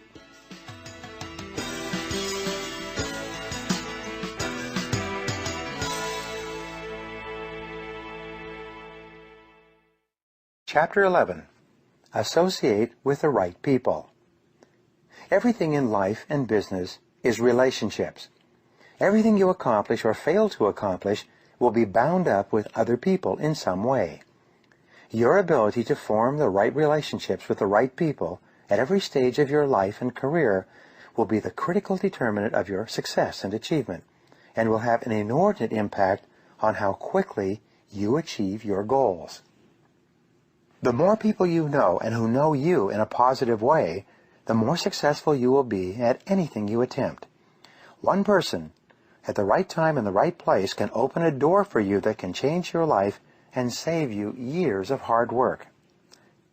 A key part of goal setting is for you to identify the people, groups, and organizations whose help you will require to achieve your goals. To accomplish goals of any kind, you will need the help of lots of people. Who are they? There are 3 general categories of people whose help and cooperation you will require in the years ahead. These are the people in and around your business, your family and friends, and people in groups and organizations outside your business or social circle. You need to develop a strategy to work effectively with each group. Start with your business. Who are the most important people in your business life? What is your plan to develop higher quality relationships with them? Make a list of everyone who works inside and outside of your business, your boss, your colleagues, co-workers, subordinates, and especially your customers, suppliers, and vendors. which of these people have the greatest ability to help you or hurt you in the achievement of your business or career goals. Sometimes I ask my audiences, how many of the people present are in customer service? Only a few hands go up. I then point out that everyone is in the business of customer service, no matter what they call it or what they do. A customer can be defined as anyone who you depend upon for success and advancement in your job or business. A customer can also be defined as anyone who depends on you in any way. By this pair of definitions, almost everyone around you is a customer in some way. For example, your boss is your primary customer at work. Your ability to satisfy your boss will have more of an impact on your future, your income, and your career than any other single action you take. If you displease everyone else but your boss is delighted with you, you will be safe and secure in your job. If you please everyone inside and outside your company, but your boss is unhappy with you, that problem alone can short-circuit your future. Your coworkers who also depend on your work are your customers as well. Go to each one of them and ask them if there's anything that you can do to help them. Ask them if there's anything that you could do more of, less of, start or stop that would help them to do their jobs better. The fact is that people think about themselves and their own jobs all day long. Anytime you offer to help someone do his or her job better or faster, he or she will be wide open to helping you later. You should look for every opportunity in your work to help people and do nice things for other people. Every honest effort you make to help other people will come back to you in some way, at some time, and often when you least expect it. The most popular people in every organization are those who are always willing to lend a helping hand. The more the people next to you, above you, and below you like you and support you, the more you will get paid and the faster you will be promoted. Look for ways to be a valuable resource to the people around you, and they will automatically look for ways to help you and support you when you most need it. Perhaps the most important quality you can develop for long-term success in your business is that of being a good team player. In a multi-year study at Stanford University, researchers found that the ability to function well as part of a team was the most outwardly identifiable quality of a person who was marked for rapid advancement. Team dynamics are very interesting. First of all, 20% of the team members do 80% of the work. The other 80% contribute very little to the meetings and very seldom raise their hands or volunteer for anything. Your job is to be a member of the top 20%. To be a good team player, always come prepared to every meeting. Sit opposite and in direct eye contact with the person who is running the meeting. Speak early and ask questions. Volunteer for assignments. And when you offer to do something, do it quickly and well. You can create a positive, attractive force field of energy around you by developing a reputation for being the person that everyone can depend upon to get the job done. As a result, you will be given more and bigger jobs, and both the authority and the rewards that go along with those jobs. Take time to get to know your subordinates and the people who are below you on the corporate ladder. Talk to them and ask them questions. Offer to help them if you can. Be especially kind and courteous with them. Go out of your way to compliment them and recognize them for their work. You will be amazed at the difference this makes in your career. In every organization, the person who knows the most people is usually the person who rises to the top. Initially, it may seem that relationship building takes a lot of time, but it will pay for itself over and over again in the months and years ahead. Outside of your business, you should get involved with your industry and with your industry associations. The most successful executives and sales professionals network regularly with other business people. They keep expanding their professional contacts and friendships. Look at the business organizations in your community. Select one or two organizations that contain people that it would be helpful for you to know in the years ahead. Attend their meetings and introduce yourself to them. Once you have decided that it would be useful for you to be a member of one of these organizations, join up and begin attending every meeting. There is a rule that says, the more you give of yourself with no expectation of return, the more that will come back to you from the most unexpected sources. No effort that you make to expand your contacts will ever be completely lost. Like seeds, various contacts have different periods of germination. Some will yield results immediately. Some will not yield results for many months or even years. You must be prepared to be patient. Dr. David McClelland of Harvard University did many years of research into the qualities and characteristics of high achievers in our society. What he found was that your choice of a reference group, the people with whom you habitually associate, was more important in determining your success or failure than any other single factor. Get around the right people. Make it a point to associate with the kind of people that you like, admire, respect, and want to be like sometime in the future. Associate with the kind of people that you look up to and would be proud to introduce to your friends and associates. The choice of a positive, goal-oriented reference group can do more to supercharge your career than any other factor. The third category of people whose help and cooperation you will require are your family and friends. As Benjamin Disraeli said, no success in public life can compensate for failure in the home. It is vital that you invest all the time and emotion necessary to build and maintain a high-quality home life. When your family life is solid and secure, characterized by warm, loving relationships, you will do better in everything else in the outer world. But if something goes wrong with your home life because of inattention or neglect, it will soon affect your results at work in a negative way. Problems at home distract your attention and drain your energy. They can often sabotage your career. Once you have decided upon the people, groups, and organizations whose help and cooperation you will need to achieve your goals, resolve to become a relationship expert. Always treat people with kindness, courtesy, and compassion. Practice the golden rule. Do unto others as you would have them do unto you. Above all, the simplest strategy is to treat everyone you meet, at home or at work, like a million-dollar customer. Treat the other person as though he or she is the most important person in the world. Treat them as though they were capable of buying $1 million worth of your product or service.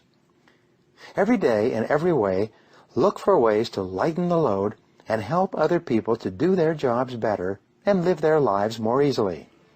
This will build up a great reservoir of positive feeling toward you that will come back to benefit you year after year.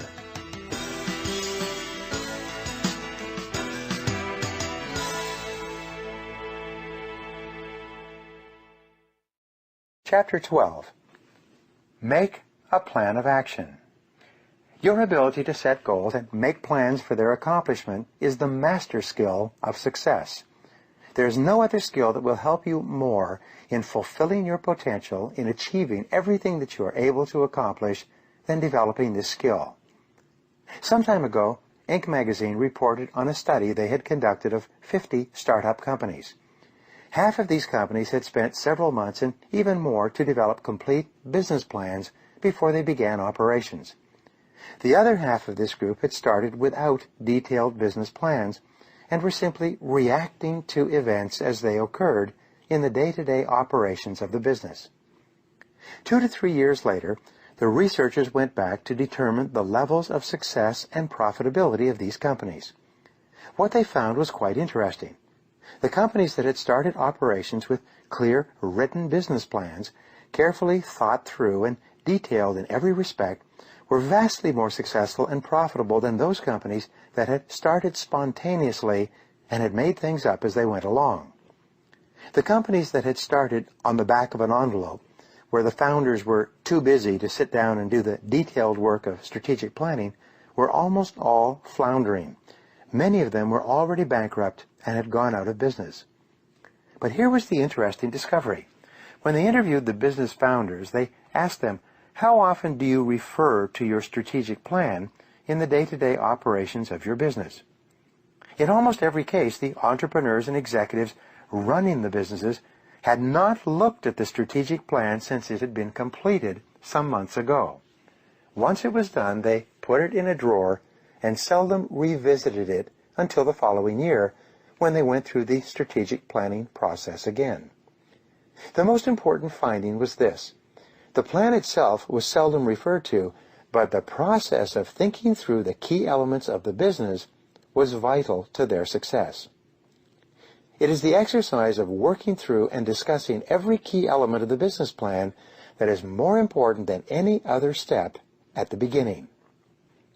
From the first day that you begin actual business operations, the situation will change so rapidly that your plan will become obsolete in many respects within a few days or even a few hours.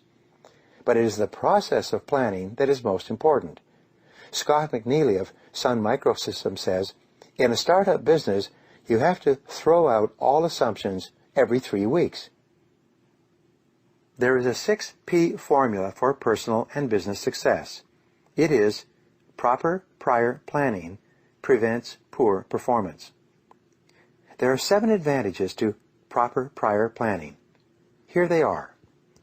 First, the planning process forces you to organize your thinking and identify all the key issues that must be dealt with if you are ultimately going to be successful.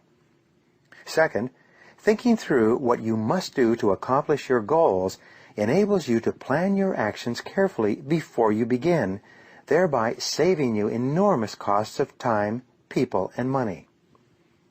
Third, a good plan, thoroughly discussed and evaluated, enables you to identify flaws and errors that could prove fatal to your business later on. It enables you to ask what-if questions. For example, what are the worst possible things that could happen if you were to take a particular course of action? The fourth benefit of proper prior planning is that it enables you to identify weaknesses in your plan and to make provisions to compensate for those weaknesses. Fifth, planning enables you to identify strengths and potential opportunities that you can take advantage of to increase the likelihood of success. Often, you will be unaware of your particular strengths or the opportunities that exist in the situation before you go through the planning process. The sixth benefit of planning is that it enables you to focus your time and money and concentrate all of your resources on the 1 or 2 objectives that you must achieve to make the enterprise successful. In the absence of clear focus and concentration, you will tend to spread your energies over a wide area and end up accomplishing very little.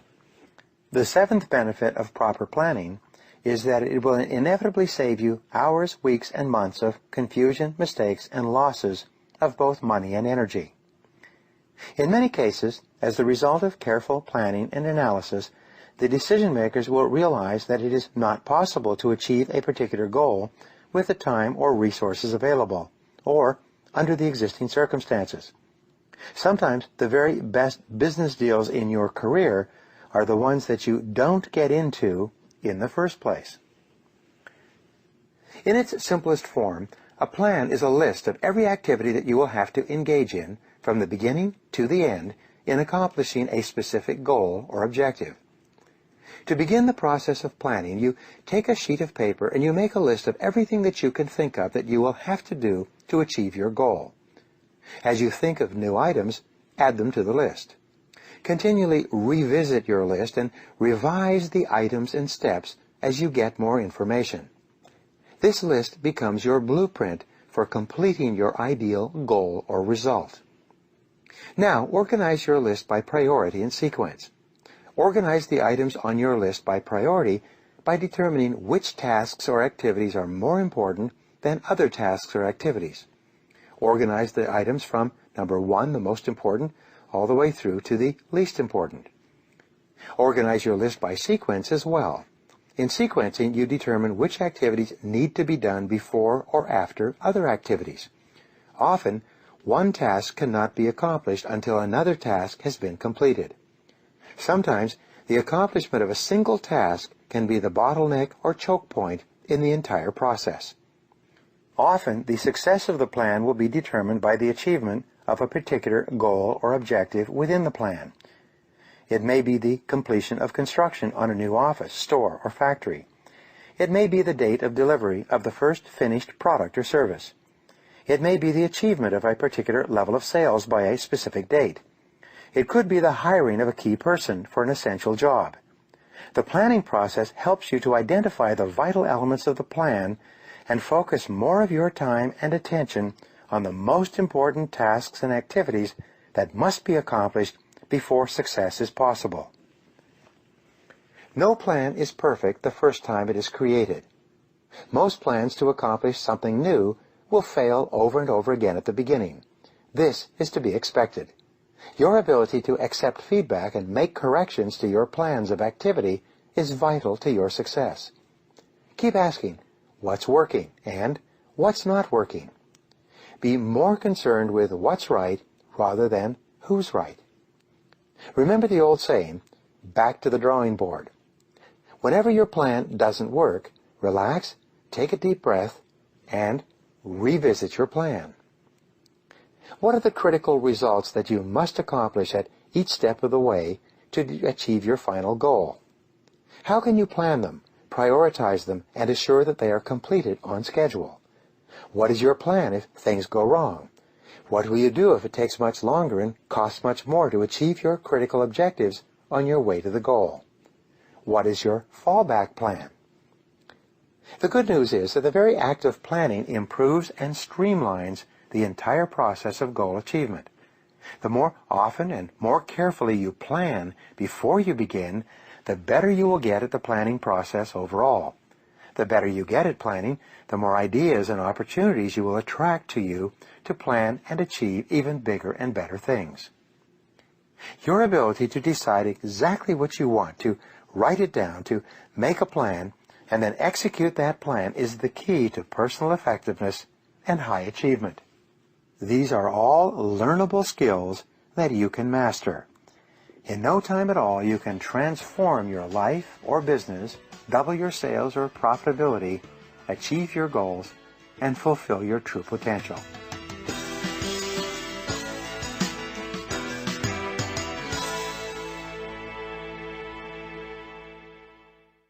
Chapter 13. Manage your time well. To achieve all your goals and become everything you are capable of becoming, you must get your time under control. Psychologists generally agree that a sense of control is the key to the feelings of happiness, confidence, power, and personal well-being, as we've discussed before. And a sense of control is only possible when you practice excellent time management skills. If the front side of the coin of success is the ability to set clear goals for yourself, then the flip side of the same coin is the ability to get yourself organized and working on your most important tasks every minute of every day. Your choices and decisions have combined to create your entire life to this moment. To change or improve your life in any way, you have to make new choices and new decisions that are more in alignment with who you really are and what you really want. The starting point of time management is for you to determine your goals and then to organize your goals by priority and value. You need to be absolutely clear at any given moment exactly what is most important to you at that time. At one moment, your goal could be a business, financial, or career goal. Later, it could be a family or relationship goal. On still another occasion, it could be a health or fitness goal. Time management begins with clarity. You take the time to sit down with a piece of paper and think through exactly what it is you want to accomplish in each area of your life. You decide upon your ultimate long-term goals of financial success, family success, or personal health and fitness. Once you are clear about the targets you are aiming at, you then come back to the present and plan every minute and hour of every day so that you accomplish the very most that you possibly can with the time allocated to you. The basic tool of time management is a list, organized by priority and used as a constant tool for personal management. The fact is that you can't manage time. You can only manage yourself. That is why time management requires self-discipline, self-control, and self-mastery. Time management requires that you make the best choices and decisions necessary to enhance the quality of your life and work, and then you follow through on your decisions. You should plan your life with lists of long-term, medium-term, and short-term goals and projects. You should plan every month in advance with a list of the things you want to accomplish during that month. You should make a list of every step in each multitask job that you want to complete, and then organize that list by priority and sequence. In the process of managing your time, you must separate the urgent from the important. Urgent tasks are tasks that are in your face. They are determined by external pressures and requirements. They are things that you must do immediately. Most people spend most of their days responding and reacting to urgent tasks in the form of telephone calls, interruptions, emergencies, and the demands of your boss and your customers. Important tasks, on the other hand, are those tasks that can contribute the very most to your long-term future. Some of these tasks may be planning, organizing, studying, researching your customers, and setting priorities before you begin. Then there are tasks that are urgent but not important, such as a ringing telephone or a coworker who wants to chat. Because these activities take place during the workday, it's easy to confuse them with real work. The difference, however, is that they produce no results. No matter how many urgent but unimportant activities you engage in, you contribute nothing to your work or your company. The fourth category of tasks includes those that are neither urgent nor important, like reading the paper at work or going for a long lunch. These activities are positively harmful to your career because they consume time that you could be using to get the results for which you are paid and upon which your future depends. The most important word in determining the value of a particular task or activity is the word consequences. A task that is valuable and important is a task that has serious consequences for completion or non-completion. The greater the possible consequences of a task or activity, the more important it is. A task for which there are few, if any, consequences is by definition not particularly important. Your aim in personal management, therefore, is to spend more time doing more of those things that can have the greatest possible consequences on your life and work. Successful, highly paid people are usually no more intelligent or skilled than unsuccessful, lowly paid people. The major difference between them is that successful people are always working on tasks of high value. Unsuccessful people are always killing time on tasks of low value. And you are always free to choose. You are always free to choose what you do more of and what you do less of. Your choices ultimately determine everything that happens to you. The very best question in all of time management is this: what is the most valuable use of my time right now? All techniques and methods of goal setting, personal planning, and time management are aimed at helping you to accurately answer this question every minute of every day. What is the most valuable use of your time right now? When you discipline yourself to ask and answer this question repeatedly, and you are sure that whatever you are doing is the answer to this question, you will start to accomplish 2 and 3 times as much as the people around you. You will become more and more productive. You will plow through more work of higher value and accomplish greater results than anyone around you. Discipline yourself to keep working on the most valuable use of your time, whatever it may be at the moment, and your success is guaranteed.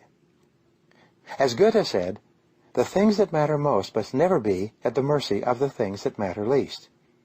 Perhaps the best single word in time management is the word no. Just say no to any demand on your time that is not the most valuable use of your time at the moment. The good news is that time management is a skill and a discipline that you can learn with practice. One rule for success is develop good habits and make them your masters. Each time you complete an important task, you will experience a burst of elation, enthusiasm, and heightened self-esteem. You will feel energized and stronger. You will feel happier and more in control of your life. You will feel on top of your work. You will be even more motivated to start in on and complete your next major task.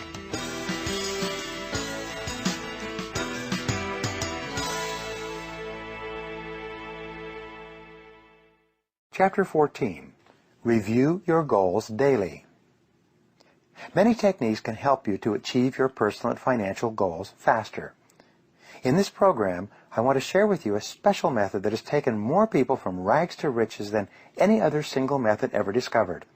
It is simple, fast, effective, and guaranteed to work if you will practice it. Earlier, I said you become what you think about most of the time. This is the great truth that underlies all religion, philosophy, psychology, and success. As a teacher of mine, John Boyle, once said, "Whatever you can hold in your mind on a continuing basis, you can have." This is the key. Many people today talk about the importance of positive thinking. Positive thinking is important, but it is not enough. Left undirected and uncontrolled, positive thinking can quickly degenerate into positive wishing and positive hoping. Instead of serving as an energy force for inspiration and higher achievement, positive thinking can become little more than a generally cheerful attitude toward life, and whatever happens to you, positive or negative. To be focused and effective in goal attainment, positive thinking must translate into positive knowing. You must absolutely know and believe in the depths of your being that you are going to be successful at achieving a particular goal. You must proceed completely without doubt. You must be so resolute and determined, so convinced of your ultimate success that nothing can stop you. Everything that you do to program your subconscious mind with this unshakable conviction of success will help you achieve your goals faster. This method I'm going to share with you can actually multiply your talents and abilities and greatly increase the speed at which you move from wherever you are to wherever you want to go. One of the most important mental laws is, whatever is impressed is expressed. Whatever you impress deeply into your subconscious mind will eventually be expressed in your external world. Your aim in mental programming is to impress your goals deeply into your subconscious mind so that they lock in and take on a power of their own. This method helps you to do that. For many years, I worked away at my goals, writing them down once or twice a year and then reviewing them whenever I got a chance. Even this was enough to make an incredible difference in my life. Often I would write down a list of goals for myself in January for the coming year. In December of that year, I would review my list and find that most of the goals had been accomplished, including some of the biggest and most unbelievable goals on the list. I then learned the technique that changed my life. I discovered that if it is powerful for you to write down your goals once a year, it is even more powerful for you to write down your goals more often. Some authors suggest that you write down and review your goals once a month, others once a week. What I learned was the power of writing and rewriting your goals every single day. Here's the technique. Get a spiral notebook that you keep with you at all times. Each day, open up your notebook and write down a list of your 10 to 15 most important goals without referring to your previous list. Do this every day, day after day. As you do this, several remarkable things will happen. The first day you write down your list of goals, you'll have to give it some thought and reflection. Most people have never made a list of their 10 top goals in their entire lives. The second day you write out your list without reference to your previous list, it will be easier. However, your 10 to 15 goals will change, both in description and order of priority. Sometimes, a goal that you wrote one day will not appear the next day. It may even be forgotten and never reappear again. Or, it may reappear later at a more appropriate time. Each day that you write down your list of 10 to 15 goals, your definitions will become clearer and sharper. You will eventually find yourself writing down the same words every day. Your order of priority will also change as your life changes around you. But over time, after about 30 days, you will find yourself writing and rewriting the same goals almost every day. You will get far greater and faster results than those enjoyed by people who write their goals down only one time. Your results will double and triple and increase 5 and 10 times as you use the same power of goal setting that we have discussed earlier. But now you'll be writing your goals down every single day. There are some special rules that you must follow to get the most out of this exercise. First, you must use the 3P formula. Your goals must be written and described in the positive, present, and personal tenses. Your goals must be stated positively. Instead of saying, I will quit smoking or I will lose a certain number of pounds of weight, you would say, I am a non-smoker, or I weigh X number of pounds. Your command must be positive because your subconscious mind cannot process a negative command. It is only receptive to a positive, present tense statement. Your subconscious mind is only activated by affirmative statements phrased in the present tense. You therefore use the present tense as well. You write down your goals as though you have already accomplished them. Instead of saying, I will earn $50,000 in the next 12 months, you would say, I earn $50,000 per year. The third P stands for personal. From now on and for the rest of your life, write out every goal beginning with the word I, followed by a verb of some kind. You are the only person in the universe who can use the word I in relation to yourself. When your subconscious mind receives a command that begins with the word I, it is as though the factory floor receives a production order from the head office. It goes to work immediately to bring the goal into your reality. For example, you would not say, my goal is to earn $50,000 per year. Instead, you would say, I earn $50,000 per year. Begin each of your goals with phrases such as, I earn, I weigh, I achieve, I win, I drive such and such a car, I live in such and such a home, I climb such and such a mountain, and so on. To add power to your daily written goals, put a deadline at the end of each goal. For example, you might write, I earn an average of $5,000 per month by December 31st, followed by the particular year. Your mind loves deadlines and thrives on a forcing system. Even if you do not know how the goal is to be achieved, always give yourself a firm deadline. Remember, you can always change the deadline with new information, but be sure you have a deadline, like an exclamation point after every goal. When you begin writing your goals, you may have no idea how they will be accomplished, but this is not important. All that matters is that you write and rewrite them every day in complete faith, knowing that every single time you write them down, you are impressing them deeper and deeper into your subconscious mind. At a certain point, you will begin to believe with absolute conviction that your goal is achievable. Once your subconscious mind accepts your goals as commands from your conscious mind, it will start to make all your words and actions fit a pattern consistent with those goals. Your subconscious mind will start attracting into your life people and circumstances who can help you to achieve your goal. Your subconscious mind works 24 hours a day, like a massive computer that is never turned off, to help bring your goals into your reality. Almost without your doing anything, your goals will begin to materialize in your life, sometimes in the most remarkable and unexpected ways. Whenever you write down a new goal of any kind, you may be skeptical and doubtful about the likelihood of accomplishing it. You may have the idea in your conscious mind, but you will not yet have developed the total belief and conviction that it is possible for you. This is normal and natural. Just don't let it stop you from using this method every day. All that is required to make this method work for you is to get a spiral notebook and then to discipline yourself each day to write down your 10 goals in the positive, present, personal tense. That's all you need. In a week, a month, or a year, you will look around you and see that your whole life will have transformed in the most remarkable ways.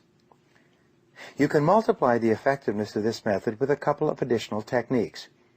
First, after you have written down your goal in the positive, personal, present tense, write down at least 3 actions that you could take immediately to achieve that goal, also in the present positive personal tense, in your spiral notebook. For example, your goal could be to earn a certain amount of money. You could write, I earn $50,000 over the next 12 months. You could then write immediately underneath, 1. I plan every day in advance. 2. I start in immediately on my most important tasks. 3. I concentrate single-mindedly on my most important task until it is complete. Whatever your goal, you can easily think of 3 action steps that you can take immediately to achieve that goal. When you write down the action steps, you program them into your subconscious mind along with the goal. At a certain point, you will find yourself actually taking the steps that you wrote down, sometimes without even thinking about it. And each step you take will move you more rapidly toward your ultimate objective. There are 2 times of the day that are ideal for writing and rewriting your goals. These are the last thing in the evening before you go to bed and the first thing in the morning before you start off. When you rewrite and review your goals in the evening, you program them into your subconscious mind. Your subconscious mind then has an opportunity to work on your goals all night long while you are sleeping. You will often arise with wonderful ideas for things to do or people to call to help you to achieve your goals. When you rewrite and review your goals in the morning before you start off, you set yourself up for positive thinking and positive acting all day long. Just as physical exercise in the morning warms up your physical body and muscles, reviewing your goals in the morning warms up your mind and prepares you to be at your best throughout the day. The sum total result of rewriting and reviewing your goals each day, morning and evening, is that you will impress them ever more deeply into your subconscious mind. You will gradually move from positive thinking to positive knowing. You will develop a deep and unshakable conviction that your goals are attainable and that it is only a matter of time before you achieve them. And you will be right.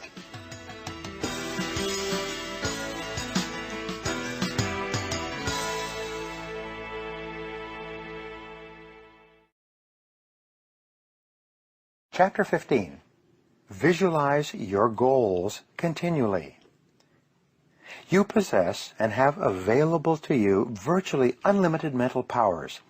The average person is unaware of these powers and fails to use them for goal attainment. That is why his or her results are only average. But when you begin to tap into and unleash the power of your subconscious mind, you will often achieve more in a year or 2 than the average person achieves in a lifetime. You will start moving more rapidly toward your goals than you can currently imagine. Your ability to visualize is perhaps the most powerful faculty that you possess. All improvement in your life begins with an improvement in your mental pictures. You are where you are and what you are today largely because of the mental pictures that you hold in your conscious mind at the present time. As you change your mental pictures on the inside, your world on the outside will begin to change to correspond to those pictures. You have been using the power of visualization continuously throughout your life. But the problem is that most people use visualization in a random and haphazard way, sometimes to help themselves and sometimes to hurt themselves.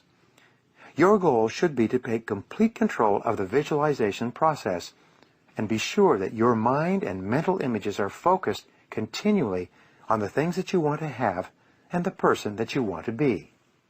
In essence, you control the molding and shaping of your own personality and character by the mental images that you dwell upon hour by hour and minute by minute. By changing your mental images, you change the way you think, feel, and act. You change the way that you treat other people and the way they respond to you. You change your performance and your results. You can actually remake yourself in the image of the very best person that you can imagine yourself becoming. This is all part of the constructive use of visualization. In professional athletics, there's a training method called mental rehearsal. Top athletes in every field today mentally rehearse their events before they go into active competition. They see themselves performing at their best prior to every event. For many days and hours prior to a major competition, They practice visualizing themselves performing over and over again. Figure skaters, for example, will play the music to their skating routines over and over again while they sit, deeply relaxed, eyes closed, imagining themselves skating on the ice. One of the benefits of skating in their minds is that they never fall or make a mistake during this process of mental preparation. They see themselves skating their routines perfectly, over and over again, before they actually go onto the ice. By this time, their subconscious minds have been trained to take them through their routines smoothly and gracefully. Your physical body has no mind of its own. The slightest movement of your fingers or toes is controlled by your central computer, your brain. It is your mind that sends impulses of nerve energy down your spine and throughout your body to your muscles to coordinate your physical activities. When you visualize, you actually train your master computer. You program your mind with the performance that you want your body to carry out. There are 4 parts of visualization that you can learn and practice to assure that you use this incredible power to its best advantage all the days of your life. The first aspect of visualization is frequency.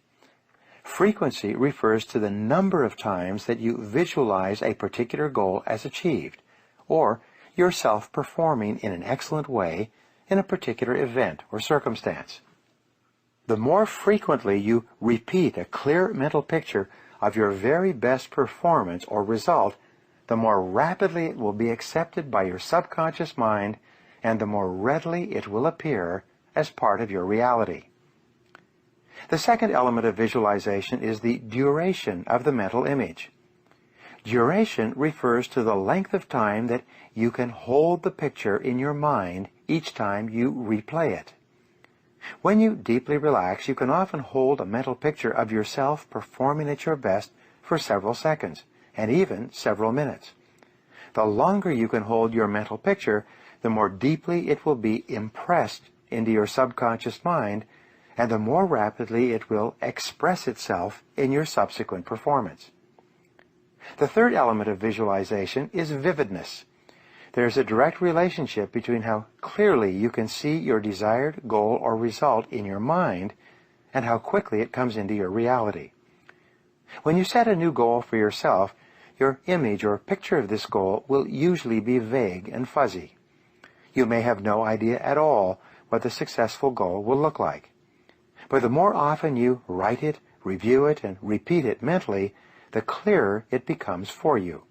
At a certain point, it will become crystal clear. At that point, the goal will suddenly appear in your world exactly as you imagined it. The fourth element of visualization is intensity. The intensity of a visualization refers to the amount of emotion that you attach to your visual image. In reality, this is the most important and powerful part of the visualization process. Sometimes, if your emotion is intense enough and your visual image is clear enough, your goal will come true immediately. Of course, the elements of frequency, duration, vividness, and intensity can help you or hurt you. Nature is neutral. The power of visualization is neutral as well. It is like a two-edged sword. It can cut in either direction. It can either make you a success or make you a failure. Visualization brings you whatever you vividly and intensely imagine, whether good or bad. For example, worry is a form of negative goal setting. It is the process of thinking about, imagining, and visualizing, combined with feelings of fear and anxiety, exactly those things that you don't want to happen. But, because visualization is neutral, when you worry, you are using this power in a negative way. Exactly those things that you don't want will be attracted into your life.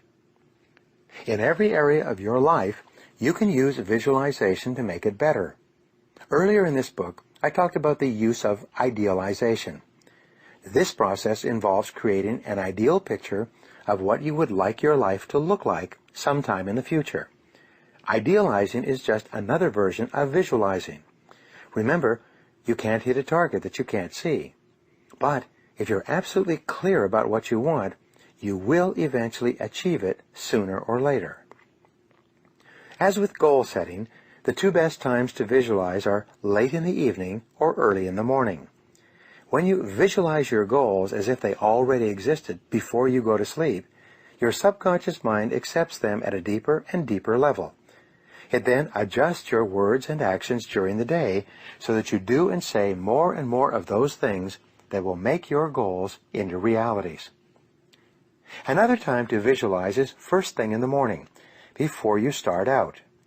Clear mental images of what you want to accomplish during the day will make it far more likely that you achieve those results exactly as you imagined and on schedule. All improvement in your life starts with an improvement in your mental pictures. Start today to flood your mind with pictures of the person you want to be, the life you want to live, and the goals you want to achieve. Cut out pictures from magazines and newspapers that are consistent with your goals and desires. Post them everywhere. Review them regularly. Discuss them often. Imagine them continually. Make your life an ongoing process of positive visualization, continually imagining and visioneering your ideal goals and your perfect future. This can do more to help you step on the accelerator of your own potential than any other exercise you engage in.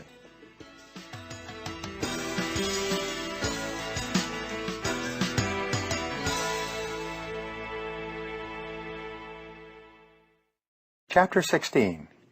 Activate your superconscious mind. All important breakthroughs in all fields throughout history have been the result of superconscious functioning. Whenever you have suddenly originated a great idea or insight that solved a problem or resolved a dilemma, you have had a superconscious experience. Great scientific breakthroughs, like the discovery of DNA, or the breakthrough idea combining ceramics with electricity that led to the discovery of superconductivity, were superconscious in origin. The great musicians tapped into and used their superconscious minds repeatedly in the creation of their compositions. Mozart, for example, could see an entire opera in his mind, note perfect, before he began writing. He would then transcribe the opera from his mental picture without a single mistake the very first time. It could then be played in public without revision. Nothing like this had ever been seen or experienced in all the history of music. Any thought, plan, goal, or idea held continuously in the conscious mind must inevitably be brought into reality by the superconscious mind. Your superconscious mind operates best when you are in a mental state of calm, confident, relaxed expectation. Whenever you practice relaxation and solitude, completely letting go of all your cares and sit quietly or commune with nature, your superconscious mind begins to function. Whenever you go into the silence and listen to the still, small voice within you, you begin to hear the whisperings of your superconscious mind. Your intuition is your connection and your contact with the superconscious mind.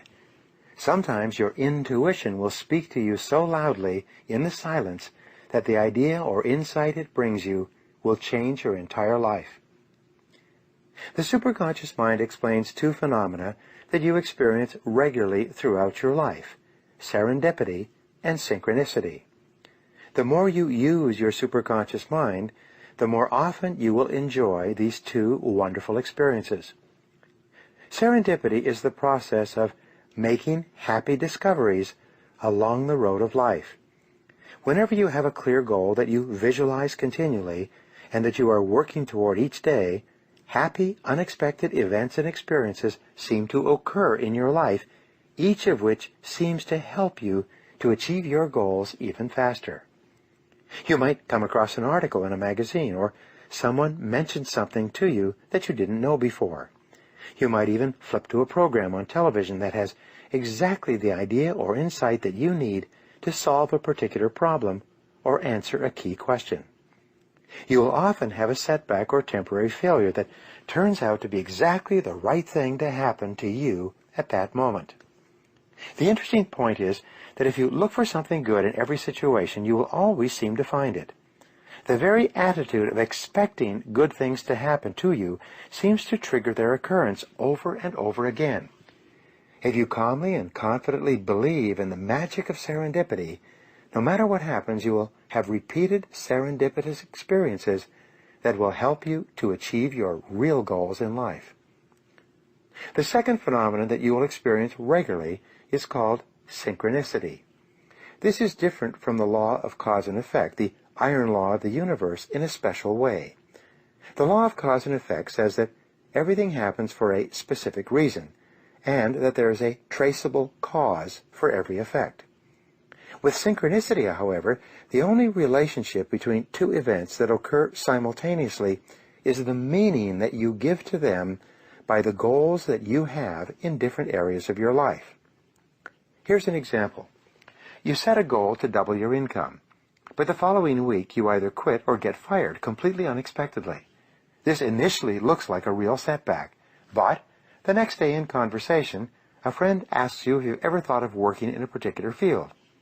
As it happened, you'd read several articles about that field over the past year, and you'd thought about getting into it, but you didn't know how to go about it. You decide to investigate further, you identify a growing company, interview for a job, start work, and 1 year later, you find yourself earning twice as much as you were at your previous job and enjoying it more. Now you'll notice that there was no direct cause and effect relationship between these separate events. They seemed to be disconnected in time and space, but they had one thing in common. They helped you to achieve the real goal that you had set for yourself, which was to double your income. You must be open to the possibility of this happening all the time. 2 ways for you to stimulate your superconscious mind into action. The first is for you to concentrate and work intensely on achieving your goal. Throw your whole heart into what you are doing. Think about it. Talk about it. Write it down, rewrite it, and review it every single day. Do everything that you possibly can to think of that can help you to attain that goal.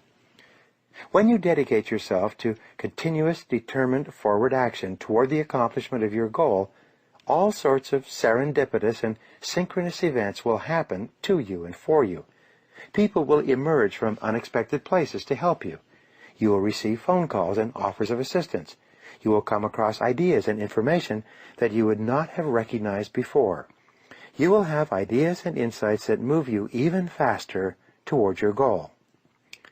The second way to stimulate your superconscious mind is for you to relax completely and get your mind busy elsewhere.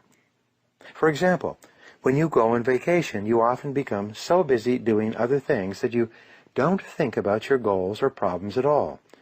It seems that the more you can completely relax and let go, both mentally and physically, the more rapidly your superconscious mind will click into action and begin giving you the ideas and insights that you need. It seems that the harder that you don't try, the faster your superconscious mind will work for you. You should try both methods on every goal. First, work with single-minded concentration on the goal. Commit 100% of your energies to solving the problem. Then, if you have still not experienced the breakthrough you desire, get your mind busy elsewhere. Take some time off. Go on vacation. Engage in physical exercise or go to a movie. Forget about it completely for a while. Then, at exactly the right time, your superconscious mind will function and the answer will appear. Your superconscious mind is the most powerful faculty that you have. It is available and accessible to you at all times.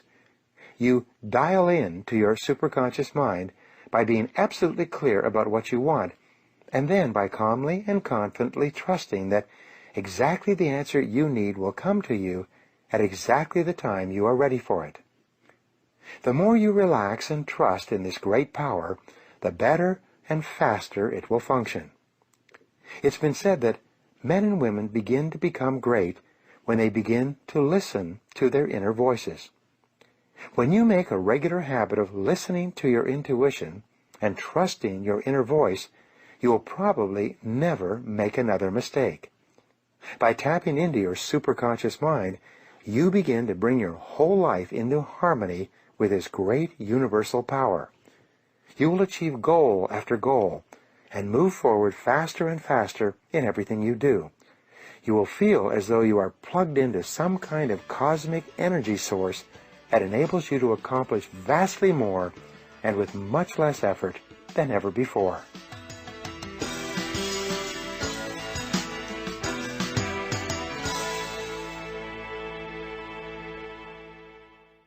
Chapter 17. Remain flexible at all times. Today, perhaps the most important factor affecting your life is the speed of change. By its very nature, change is unpredictable, often forcing us to scrap our very best plans and ideas overnight as a result of a completely new and unexpected development coming from a new and unexpected direction. As a result, we have to remain flexible in our thinking and in our possible courses of action. Change causes enormous stress for people who are fixed or rigid in their beliefs about how things should be. They fall in love with what they are doing, with their current methods and processes, and are unwilling to change even in the face of overwhelming evidence that it's now necessary. Don't let this happen to you. The only real question you should be asking about what you are doing is, does it work? Is it achieving the end results desired? Based on the current situation, is this the best course of action? The only measure of the rightness or wrongness of a particular decision or course of action is its effectiveness in accomplishing the result desired, or in achieving the goal that you have set. Keep asking, does it work? To remain flexible, you must be constantly open, alert to new ideas, information, and knowledge that can help you or hurt you in your business or in the achievement of your goals. One new idea can be enough to make or lose you a fortune. One idea can start you on the road to riches or knock you off it. One piece of information at the right time can save you enormous amounts of time, trouble, and money. Lack of that information can cost you a fortune. Don't let your ego cloud your judgment or your common sense. Be more concerned with what's right rather than who's right. You must be open to the fact that most of your decisions will turn out to be wrong in the fullness of time. Be prepared to be flexible, especially in the face of new information, technology, or competition. There are 3 statements that you can learn to say over and over to remain flexible in turbulent times. Here they are. The first is, I was wrong. Most people would rather bluff, bluster, and deny rather than to admit that they were wrong. What makes the refusal to admit that you are wrong even worse is when everyone around you already knows that you are wrong. You are the only one who is fooling anyone, and that one person you are attempting to fool is yourself. When you realize that you are wrong, the smartest thing you can do is to admit it quickly, solve the problem, and get on with achieving the goal or result in a different way. It's been estimated that as much as 80% of the time and energy of the key people in large companies and organizations is devoted to covering up the fact that they are wrong and they don't want to admit it. Many companies, small and large, have actually gone bankrupt because of a refusal or failure to admit an obvious mistake. The second statement that you must learn to say to remain flexible is, I made a mistake. It is absolutely amazing how much time, energy, and money is wasted because someone's ego is so large that they will not admit that they have made a mistake, even one that is obvious to everyone around them. Once you say the words, I was wrong, or I made a mistake, the issue is largely over. From then on, everybody can get on with resolving the problem or achieving the goal. But as long as a key person is unwilling to admit that he or she has taken the wrong course, everything comes to a stop. The third statement you should learn to say quickly and easily is, I changed my mind. If you get new information that contradicts the information upon which you made a previous decision, be prepared to admit candidly that, I changed my mind. It's not a weakness or a character flaw to be wrong, to make a mistake, or to change your mind. In fact, in a time of rapid change, in the areas of knowledge, technology, and competition, it's a mark of courage, character, and flexibility to be willing to cut your losses quickly and practice the reality principle in everything you do. Be willing to deal with the world as it is rather than the way you wish it were or the way that it might have been in the past. Face the truth, whatever it is. Be honest with yourself and everyone around you. Always be open to re-evaluating your goals and objectives in the light of new information, technology, or competition. Based on what you now know, is this the best course of action? If it is not, what else should you do? What else could you do? If it is a goal, and the circumstances under which you made the goal have changed dramatically, be sure that you still want the goal badly enough to struggle and sacrifice for it. Be willing to drop it and set a new goal if you've changed your mind, or if the goal is no longer as important to you today as it once was. In a time of rapid change, resolve to be the first to recognize and embrace change when it occurs.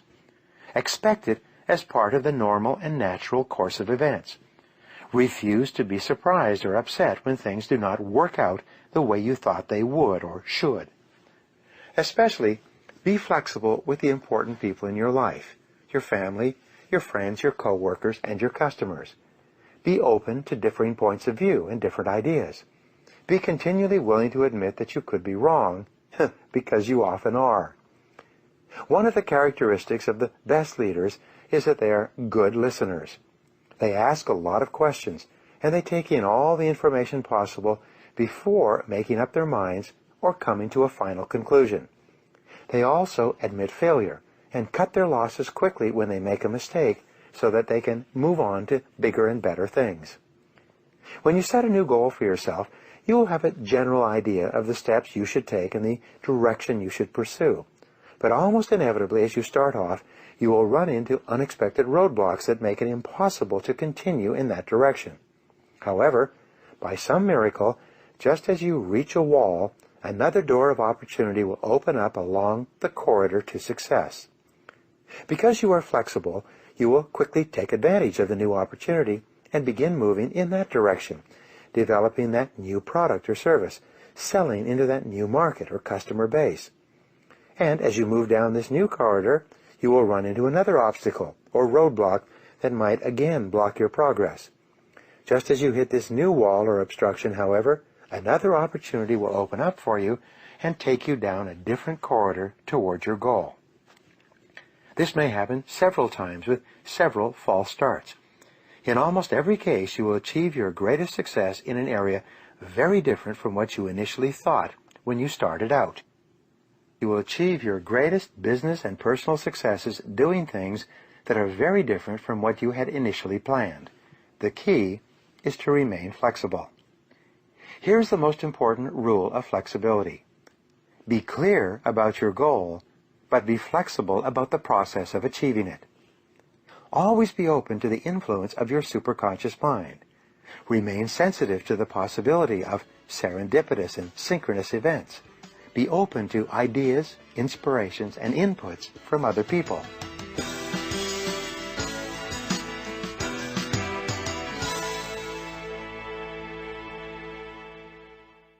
Chapter 18. Unlock your inborn creativity. Fully 95% of children tested between the ages of 3 and 5 test out as highly creative. The same children tested again as teenagers test out at about 5% highly creative. What happened to them in the interim? Well, as they went through school, they were taught that if you want to get along, you go along. They learned not to challenge the teacher or suggest unusual ideas.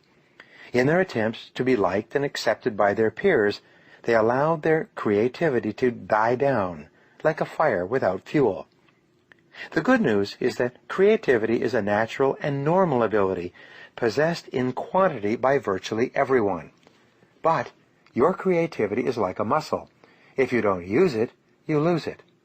Just like a muscle, if you do not exercise your creativity and stretch it regularly, it becomes weak and ineffective. Your ability to generate ideas must be constantly utilized to be kept in top condition. The most powerful technique for improving your intelligence and increasing your creativity is what I call mindstorming. The way it works is simple. The results that you get will be so amazing as to be life-changing. You begin the mindstorming process by first getting a clean sheet of paper. At the top of this page, you write your goal or problem in the form of a question. The simpler and more specific the question, the better will be the quality of the answers that you generate in response to it. For example, instead of writing a question like, "How could I make more money?" you would write, "How can I double my income in the next 24 months?" Even better, if you are earning $50,000 per year today, your question should be, "How can I earn $100,000 per year by December 31st of a specific year?" Each of your answers should be written using the 3P formula. It should be personal, positive, and in the present tense. In other words, your answers should be written as affirmations or instructions from your conscious mind to your subconscious mind. Once you have written your question at the top of the page, you then discipline yourself to generate at least 20 answers to that question. You can write down more than 20 answers to the question, but it is essential in this exercise that you set a goal for a minimum of 20. Your first 3 to 5 answers will be easy. You will quickly come up with answers like work harder, start earlier, stay later, work on higher value tasks. Your next 5 answers will be more difficult.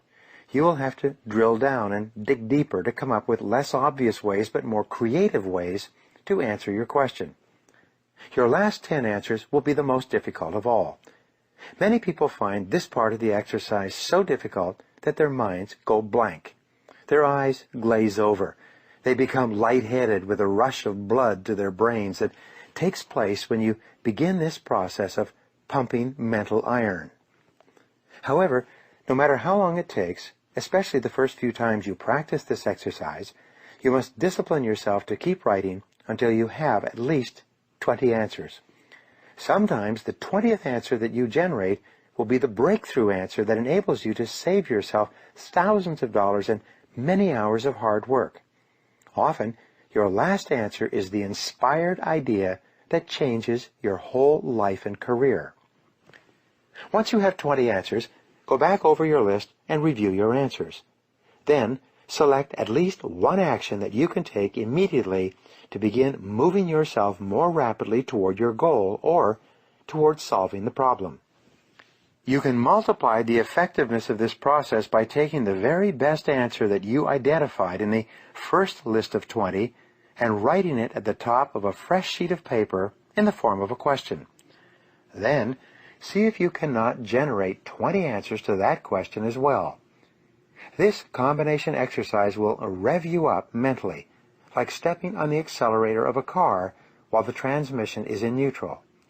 Your mind will sparkle and dance with mental energy and bristle with ideas like the bright lights of a Christmas tree.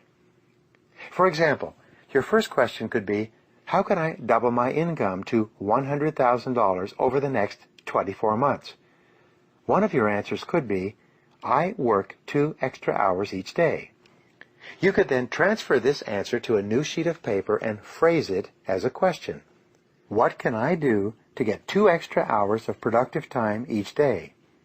You can then begin writing 20 different things that you can do to save time, gain time, and spend 2 additional hours on productive work each day. Whatever answer you choose, put it into action immediately. Do something, do anything. The faster you take action on this exercise, the greater and more continuous will be the flow of ideas as you go throughout the day. If you generate these ideas and then do nothing with them, the creative flow will slow down and stop. The very best time to do this exercise is first thing in the morning, right after you have rewritten your goals in your spiral notebook. Each morning, you can take one goal, rewrite it as a question, and then generate 20 answers to that question. You can then immediately get busy and implement one of your answers. You can perform this exercise repeatedly on the same goal, if the goal is big enough and important enough to you. Don't worry about writing down the same answers over and over again. The more you practice this exercise, the more likely it is that you will trigger completely unexpected breakthrough ideas. This may require several days or even weeks of work before the flash of inspiration takes place. You must be patient and determined. It will come. As I mentioned before, successful people are intensely solution-oriented. The fact is that life is a continuous succession of problems and difficulties without end. This river of problems is only interrupted by the occasional crisis, which makes the problem seem small in comparison, at least for a little while. In fact, if you are living a busy life, you will probably experience a crisis of some kind every 2 to 3 months throughout your life. You will have business crises, family crises, financial crises, health crises, and other crises. The problems and crises never stop. They keep coming like the waves of the ocean. The only thing you can control is your responses to these problems and crises, and therein lies the key to your success. Successful people respond effectively to problems. Ineffective people do not. Successful people take a deep breath, relax, and think clearly. They look for the good in every situation. They seek the valuable lesson. Above all, they focus on the solution, on what can be done, rather than what has happened and who is to blame. Just as there is a process for solving mathematical problems, there is a process for solving business and life problems as well. It requires that you approach the business of problem-solving systematically and in an organized fashion. Here are the steps that you can follow. Step 1. Define the problem clearly. A problem properly defined is half solved. It is absolutely amazing how much time is wasted floundering around looking for a solution when no one is quite clear about the problem. Step 2. Ask, what are all the possible causes of this problem? Look for both the obvious and the not-so-obvious causes of the problem. How did it begin? What are its origins? What triggered it in the first place? What is the critical variable that changed to cause the problem to happen in the first place? What assumptions were made that led to the problem? Step 3. Ask, what are all the possible solutions? Avoid the natural tendency of most human beings to leap from a problem definition to a conclusion regarding a solution of some kind. Always ask, what else is the solution? Sometimes the best solution is to do nothing at all. Sometimes the best solution is to gather more information. Sometimes the best solution is to realize that this is not your problem and pass it on to someone else whose responsibility it really is. Step 4. Once you have identified several possible solutions, ask, what must this solution accomplish? The only way you can judge the attractiveness of a solution is to determine in advance what you want the solution to accomplish. You've heard it said that the operation was a success, but the patient died. It's very common for us to initiate a solution and implement it, but the problem is not only not solved, but it is worse than it was before we took action in the first place. Be sure that the solution you select will accomplish the purpose you had in mind when you started on the problem-solving exercise in the first place. Step 5. Once you have decided on the ideal solution, assign specific responsibility, or take responsibility yourself for implementing the solution. Set a deadline for implementation. Set a measure by which you can determine if the solution has been effective. A problem-solving discussion that does not lead to an agreement on a specific solution, accompanied by the assignment of personal responsibility and a deadline, is a problem that will come back over and over again without resolution. Practice this systematic method of dealing with a problem over and over until it becomes a habit of thinking. You'll be amazed at how much more effective you become and how much better your results will be using this method. One of the most powerful creative thinking ideas you can practice is called scenario planning. In scenario planning, you play down the chessboard of life and imagine what might happen sometime in the future. Even though the future is largely unknowable, certain trends taking place today will continue into the future. Certain events taking place around you will affect these trends, if not interrupt them in different ways. Completely unexpected events will arise that will require that you change your plans completely. In scenario planning, you ask yourself 2 questions. First, what are the 3 worst things that could possibly happen in the months or years ahead that would negatively affect my business or my personal life? Write them down. Be brutally honest with yourself. Refuse to wish or hope for the best. For example, imagine that your best customer went out of business or was unable to pay you for the products or services that you had sold to him. What would you do? How would you react? What steps could you take to guard against this eventuality? Next, ask yourself, what are the 3 best things that could possibly happen to me in the months and years ahead? With your answers to either of these questions, you can use mindstorming to prepare yourself for any eventuality.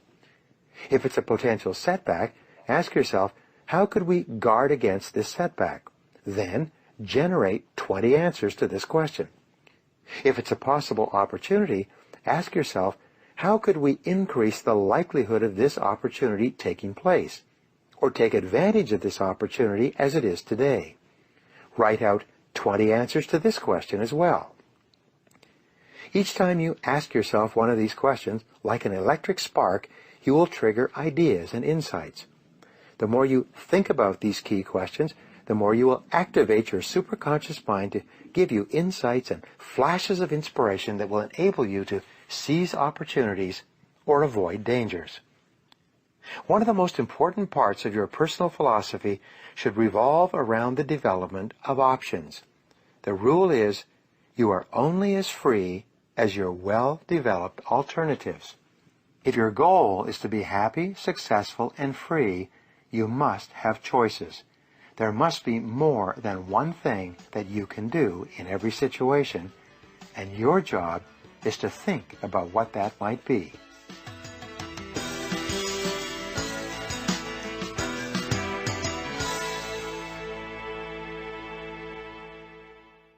Chapter 19. Do something every day. One of the most important success factors discovered over and over again is the quality of action orientation. Successful people are intensely action-oriented. They seem to move faster than unsuccessful people. They are busier. They try more things and they try harder. They start a little earlier and they stay a little later. They are in constant motion. Unsuccessful people, on the other hand, start at the last moment necessary and quit at the first moment possible. They are fastidious about taking every minute of coffee breaks, lunch hours, sick leave, and vacations. They sometimes brag, "When I'm not at work, I never even think about it." In his famous essay, Compensation, Ralph Waldo Emerson wrote that you will always be compensated in life in direct proportion to the value of your contribution. If you want to increase the size of your rewards, you must increase the quality and quantity of your results. If you want to get more out, you have to put more in. And there is no other way. Napoleon Hill found that the key quality of successful men and women, most of whom started at the bottom, many of them penniless, was that early in life they developed the habit of going the extra mile. They discovered, as the old saying goes, that there are never any traffic jams on the extra mile. The retiring president of the U.S. Chamber of Commerce many years ago told a story at his going-away dinner. He had become one of the most respected business people in America and overseas. He had developed the kind of reputation for high-quality work that every person in business dreams of having. He said that when he was a young man, unsuccessful and frustrated, he came across a saying written on a brown lunch bag and posted on a high school bulletin board. As he passed the bulletin board, something caused him to stop, and he read the words on the lunch bag. They said, "Your success in life will be in direct proportion to what you do after you do what you are expected to do." He told the audience that these words changed his life. Up to that time in his career, he felt that he was doing a good job because he was doing what he had been told to do, what he was expected to do. But from that point onward, he resolved that he would do far more than what was expected of him. He resolved that he would always go the extra mile and do more than he was paid for. From that day onward, for the rest of his career, he got up a little earlier, worked a little harder, and stayed a little later. He moved faster from task to task and from customer to customer. And here is what always happens. The faster he moved, the more experience he got. The more experience he got, the better he got at his job. The better he got, the better results he got in the same period of time. In no time at all, he was being paid more and promoted faster. By moving faster and always doing more than expected, he had shifted onto the fast track in his career and began moving ahead rapidly. He was soon promoted into a new department, then hired into a new industry, and given a new area of responsibility. In each case, he had one strategy: do more than you are paid for. Do more than others expect. Go the extra mile. Get busy. Get going. Take action. Don't waste time. And he never looked back. Mentally and physically, the faster you move, the more energy you have. The faster you move, the more positive you feel. The faster you move, the happier you are. The faster you move, the more enthusiastic and creative you become. The faster you move, the more you get done, the more you get paid, and the more successful you feel.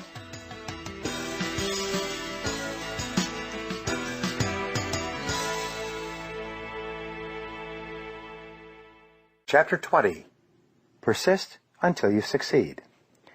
Every great success in your life will represent a triumph of persistence. Your ability to decide what you want, to begin, and then to persist through all obstacles and difficulties until you achieve your goals is the critical determinant of your success. And the flip side of persistence is courage. Perhaps the greatest challenge you will ever face in life is the conquest of fear and the development of the habit of courage. Winston Churchill once wrote, "Courage is rightly considered the foremost of the virtues, for upon it all others depend." Fear is and always has been the greatest enemy of mankind.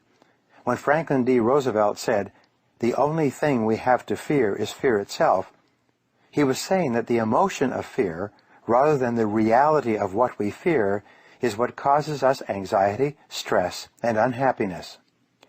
When you develop the habit of courage and unshakable self-confidence, a whole new world of possibilities opens up for you. Just think, what would you dare to dream, or be, or do, if you weren't afraid of anything in the whole world? The starting point in overcoming fear and developing courage is, first of all, to look at the factors that predispose us toward being afraid. As we know, the root source of fear is childhood conditioning, usually destructive criticism from one or both parents, that causes us to experience two types of fear. These are, first of all, the fear of failure, which causes us to think, I can't. And second, the fear of rejection, which causes us to think, I have to.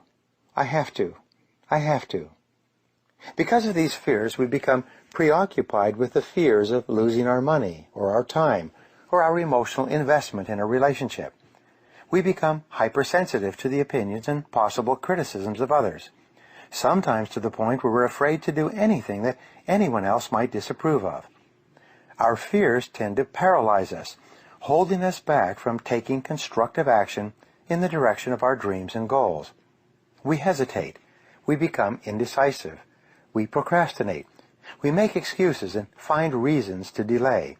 And finally, we feel frustrated, caught in the double bind of, I have to, but I can't, or I can't, but I have to. Fear can be caused by ignorance. When we have limited information, we may be tense and insecure about the outcome of our actions. Ignorance causes us to fear change, to fear the unknown, and to avoid trying anything new or different. But the reverse is also true. The very act of gathering more information and experience in a particular area gives us more courage and confidence in that area. There are parts of your life where you have no fear at all because you have mastered that area, like driving a car, like skiing or selling and managing. Because of your knowledge and experience, you feel completely capable of handling whatever happens. You have no fears. Another factor that causes us fear is illness or fatigue. When we are tired or unwell, when we are not physically fit, we are more predisposed to fear and doubt than when we are feeling healthy and happy and energetic. Sometimes you can totally change your attitude toward yourself and your potential by getting a good night's sleep or taking a vacation long enough to completely recharge your mental and emotional batteries. Rest and relaxation build courage and confidence as much as any other factors. Here's an important point. All intelligent people are afraid of something. It is normal and natural to be concerned about your physical, emotional, and financial survival. The courageous person is not a person who is unafraid. As Mark Twain said, courage is resistance to fear, mastery of fear, not absence of fear. It is not whether or not you are afraid. We are all afraid. The question is, how do you deal with the fear? The courageous person is simply one who goes forward in spite of the fear. And here is something else I have learned. When you confront your fears and move toward what you are afraid of, your fears diminish, while at the same time your self-esteem and self-confidence increases. However, when you avoid the thing you fear, your fears grow until they begin to control every aspect of your life. And as your fears increase, your self-esteem, your self-confidence, and your self-respect diminish accordingly. As the actor Glenn Ford once said, "If you do not do the thing you fear, the fear controls your life."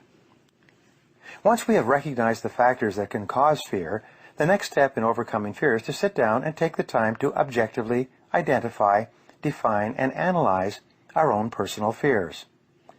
At the top of a clean sheet of paper, write the question, what am I afraid of? Begin filling out your list of fears by writing down everything, major and minor, over which you experience any anxiety. Start with the most common fears, the fears of failure or loss, and the fears of rejection or criticism. Some people, dominated by the fear of failure, invest an enormous amount of energy justifying or covering up their mistakes. They cannot deal with the idea of making a mistake. Others, preoccupied by the fear of rejection, are so sensitive to how they appear to others that they seem to have no ability to take independent action at all. Until they are absolutely certain that someone else will approve, they refrain from doing anything.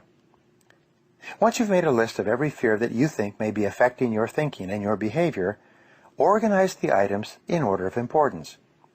Which fear do you feel has the greatest impact on your thinking or holds you back more than any other? Which fear would be number 2? What would be your third fear? And so on. With regard to your predominant fear, write the answers to these 3 questions.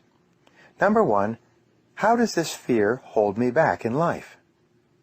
Number 2, how does this fear help me? Or how has it helped me in the past? And number 3, what would be my payoff for eliminating this fear? Some years ago, I went through this exercise and concluded that my biggest fear was the fear of poverty. I was afraid of not having enough money, being broke, perhaps even being destitute. I knew that this fear had originated during my childhood because my parents, who grew up during the Depression, had continually worried about money. My fear was reinforced when I was broke at various times during my 20s. I could objectively assess the origins of this fear, but it still had a strong hold on me. Even when I had sufficient money for all my needs, this fear was always there. So my answer to the first question, how does this fear hold me back, was that it caused me to be anxious about taking risks with money. It caused me to play it safe with regard to employment, and it caused me to choose security over opportunity. My answer to the second question, how does this fear help me, was that in order to escape the fear of poverty, I had developed the habit of working much longer and harder than the average person. I was more ambitious and determined. I took much more time to study and learn about the various ways that money could be made and invested. The fear of poverty was, in effect, driving me toward financial independence. When I answered the third question, what would be my payoff for overcoming this fear, I immediately saw that I would be willing to take more risks, that I would be more aggressive in pursuing my financial goals. I could and would start my own business, and I would not be so tense and concerned about spending too much or having too little. Especially, I would no longer be so concerned about the price of everything. By objectively analyzing my biggest fear in this way, I was able to begin the process of eliminating it, and so can you. You can begin the process of developing courage and eliminating fear by engaging in actions consistent with the behaviors of courage and self-confidence. Anything that you practice over and over eventually becomes a new habit. You develop courage by behaving courageously whenever courage is called for. Here are some of the activities you can practice to develop the habit of courage. The first and most important kind of courage is the courage to begin, to launch, to step out in faith. This is the courage to try something new or different, to move out of your comfort zone with no guarantee of success. Dr. Robert Ronstadt of Babson College taught entrepreneurship for many years. He conducted a study of those who took his class and found that only 10% actually started their own businesses and became successful later in life.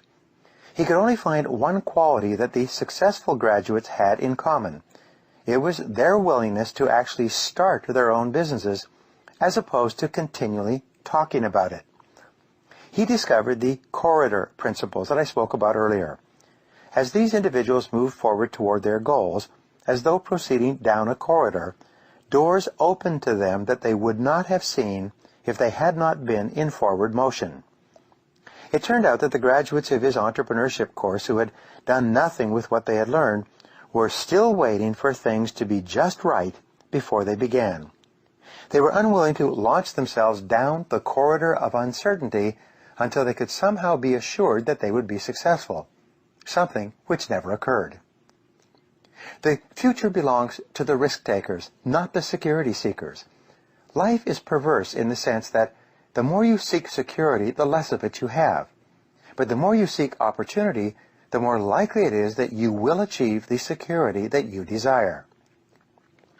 Whenever you feel fear or anxiety, and you need to bolster your courage to persist in the face of obstacles and setbacks, switch your attention to your goals. Create a clear mental picture of the person that you would like to be, performing the way you would like to perform. There's nothing wrong with thoughts of fear as long as you temper them with thoughts of courage and self-reliance. Whatever you dwell upon grows, so be careful. The mastery of fear and the development of courage are essential prerequisites for a happy, successful life. With a commitment to acquire the habit of courage, you will eventually reach the point where your fears no longer play a major role in your decision-making. You will set big, challenging, exciting goals, and you'll have the confidence of knowing that you can attain them. You will be able to face every situation with calmness and self-assurance. And the key is courage. What if you could sit down with one of the most successful men or women in our society and learn from him or her all the lessons that he or she had taken a lifetime to gather? Do you think that would help you to be more successful? What if you could sit down with 100 of the most successful men and women who ever lived and learn from their rules, their lessons, and their secrets of success? Would that help you to be more successful in your own life?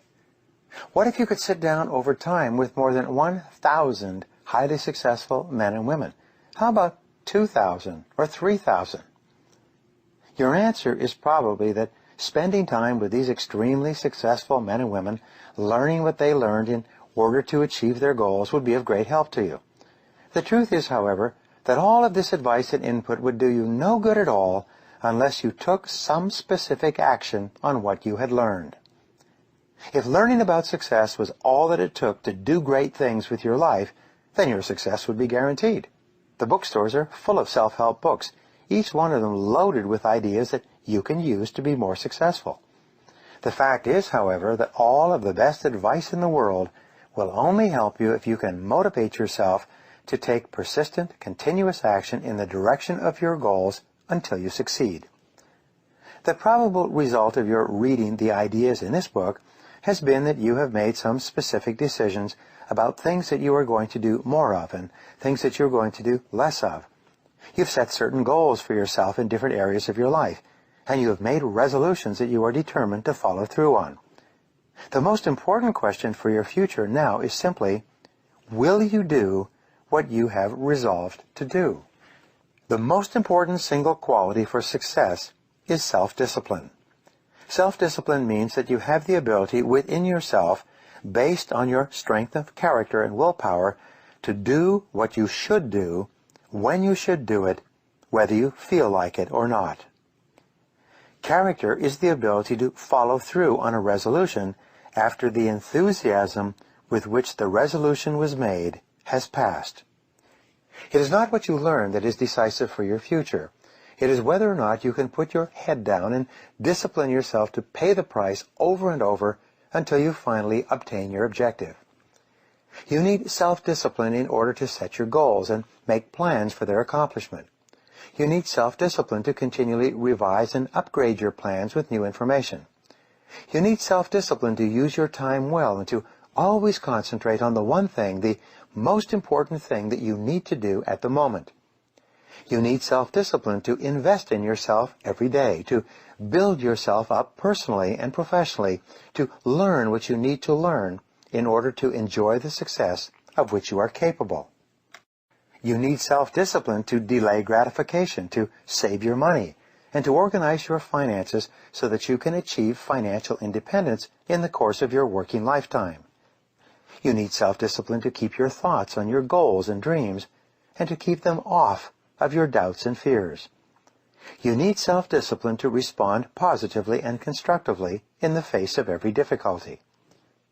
Perhaps the most important demonstration of self-discipline is your level of persistence when the going gets tough. Persistence is self-discipline in action. Persistence is the true measure of individual human character. Your persistence is, in fact, your real measure of your belief in yourself and your ability to succeed. Each time that you persist in the face of adversity and disappointment, you build up the habit of persistence. You build pride, power, and self-esteem into your character and your personality. You become stronger and more resolute. You deepen your levels of self-discipline and personal strength. You develop in yourself the iron quality of success, the one quality that will carry you forward and over any obstacle that life can throw in your path. Successful people and entrepreneurs are all characterized by indomitable willpower and unshakable persistence. Here's a story for you. In 1895, America was in the grip of a terrible depression. A man living in the Midwest lost his hotel in the midst of this depression and decided to write a book to motivate and inspire others to persist and carry on in spite of the difficulties facing the nation. His name was Orison Swett Marden. He took a room above a livery stable, and for an entire year he worked night and day writing a book, which he entitled Pushing to the Front. Late one evening he finally finished the last page of his book, written by hand, and being tired and hungry, he went down the street to a small cafe for dinner. While he was gone for an hour, the livery stable caught on fire, and by the time he got back, his entire manuscript, more than 800 pages, had been destroyed by the flames. Nonetheless, drawing on his inner resources, he sat down and spent another year writing the book over again from scratch. When the book was finished, he offered it to various publishers, but no one seemed to be interested in a motivational book with the country in such a depression and unemployment so high. He then moved to Chicago and took another job. One day he mentioned this manuscript to a friend of his who happened to know a publisher. The book, Pushing to the Front, was subsequently published and became the runaway bestseller in the nation. Pushing to the Front was acclaimed by the leading business people and politicians in America as being the book that brought America into the 20th century.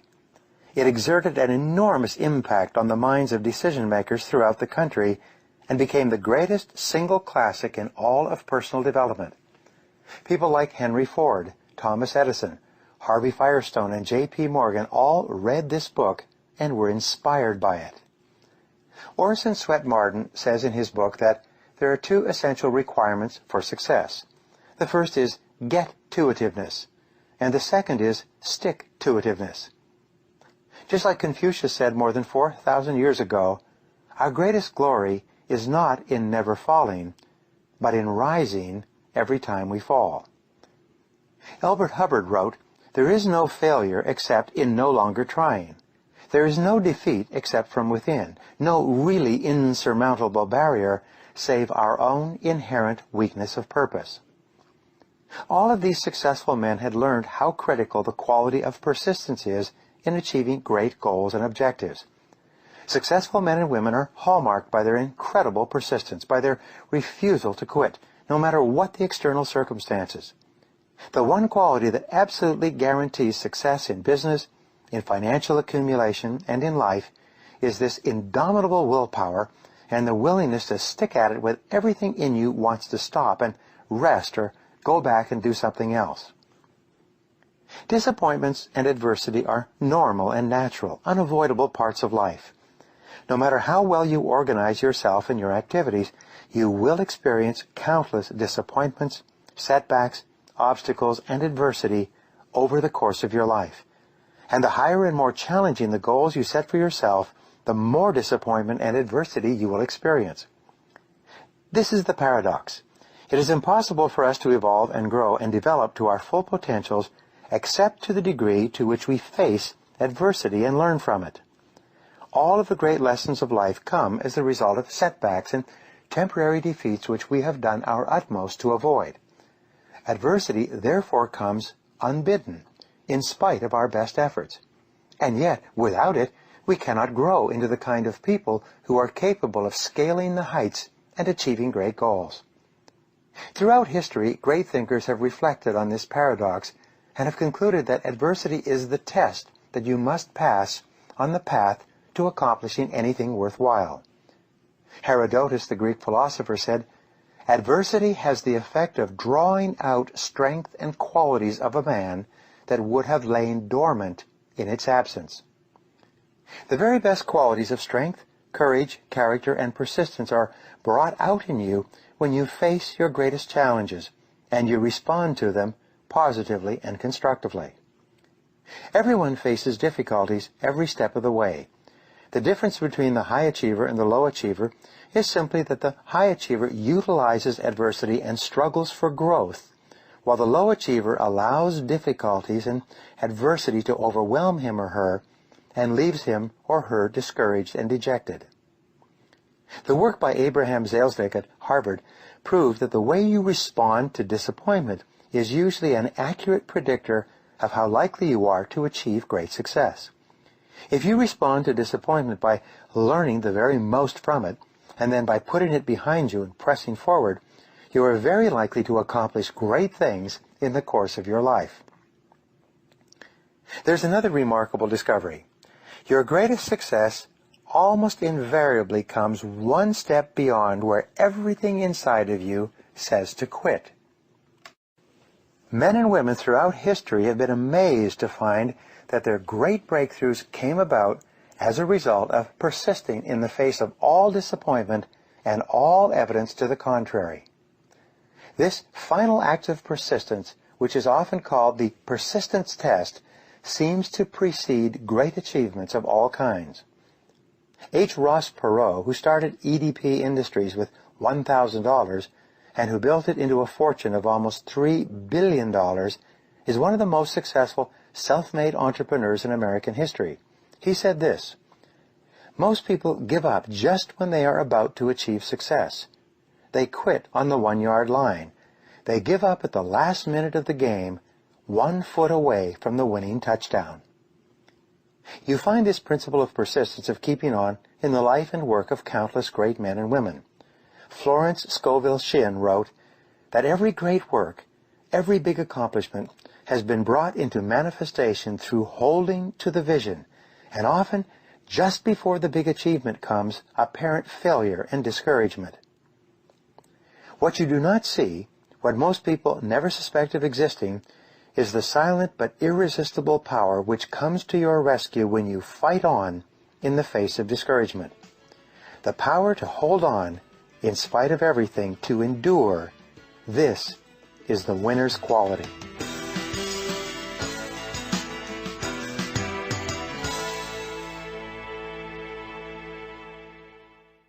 Conclusion. Take action today. You have now learned perhaps the most comprehensive strategy for setting and achieving goals that has ever been put together in one book. By practicing these rules and principles, you can accomplish more in the coming months and years than most people accomplish in a lifetime. The most important quality you can develop for a lifelong success is the habit of taking action on your plans, goals, ideas, and insights. The more often you try, the sooner you will triumph. There's a direct relationship between the number of things you attempt and your accomplishments in life. Your regular review and practice of these principles will enable you to live an extraordinary life.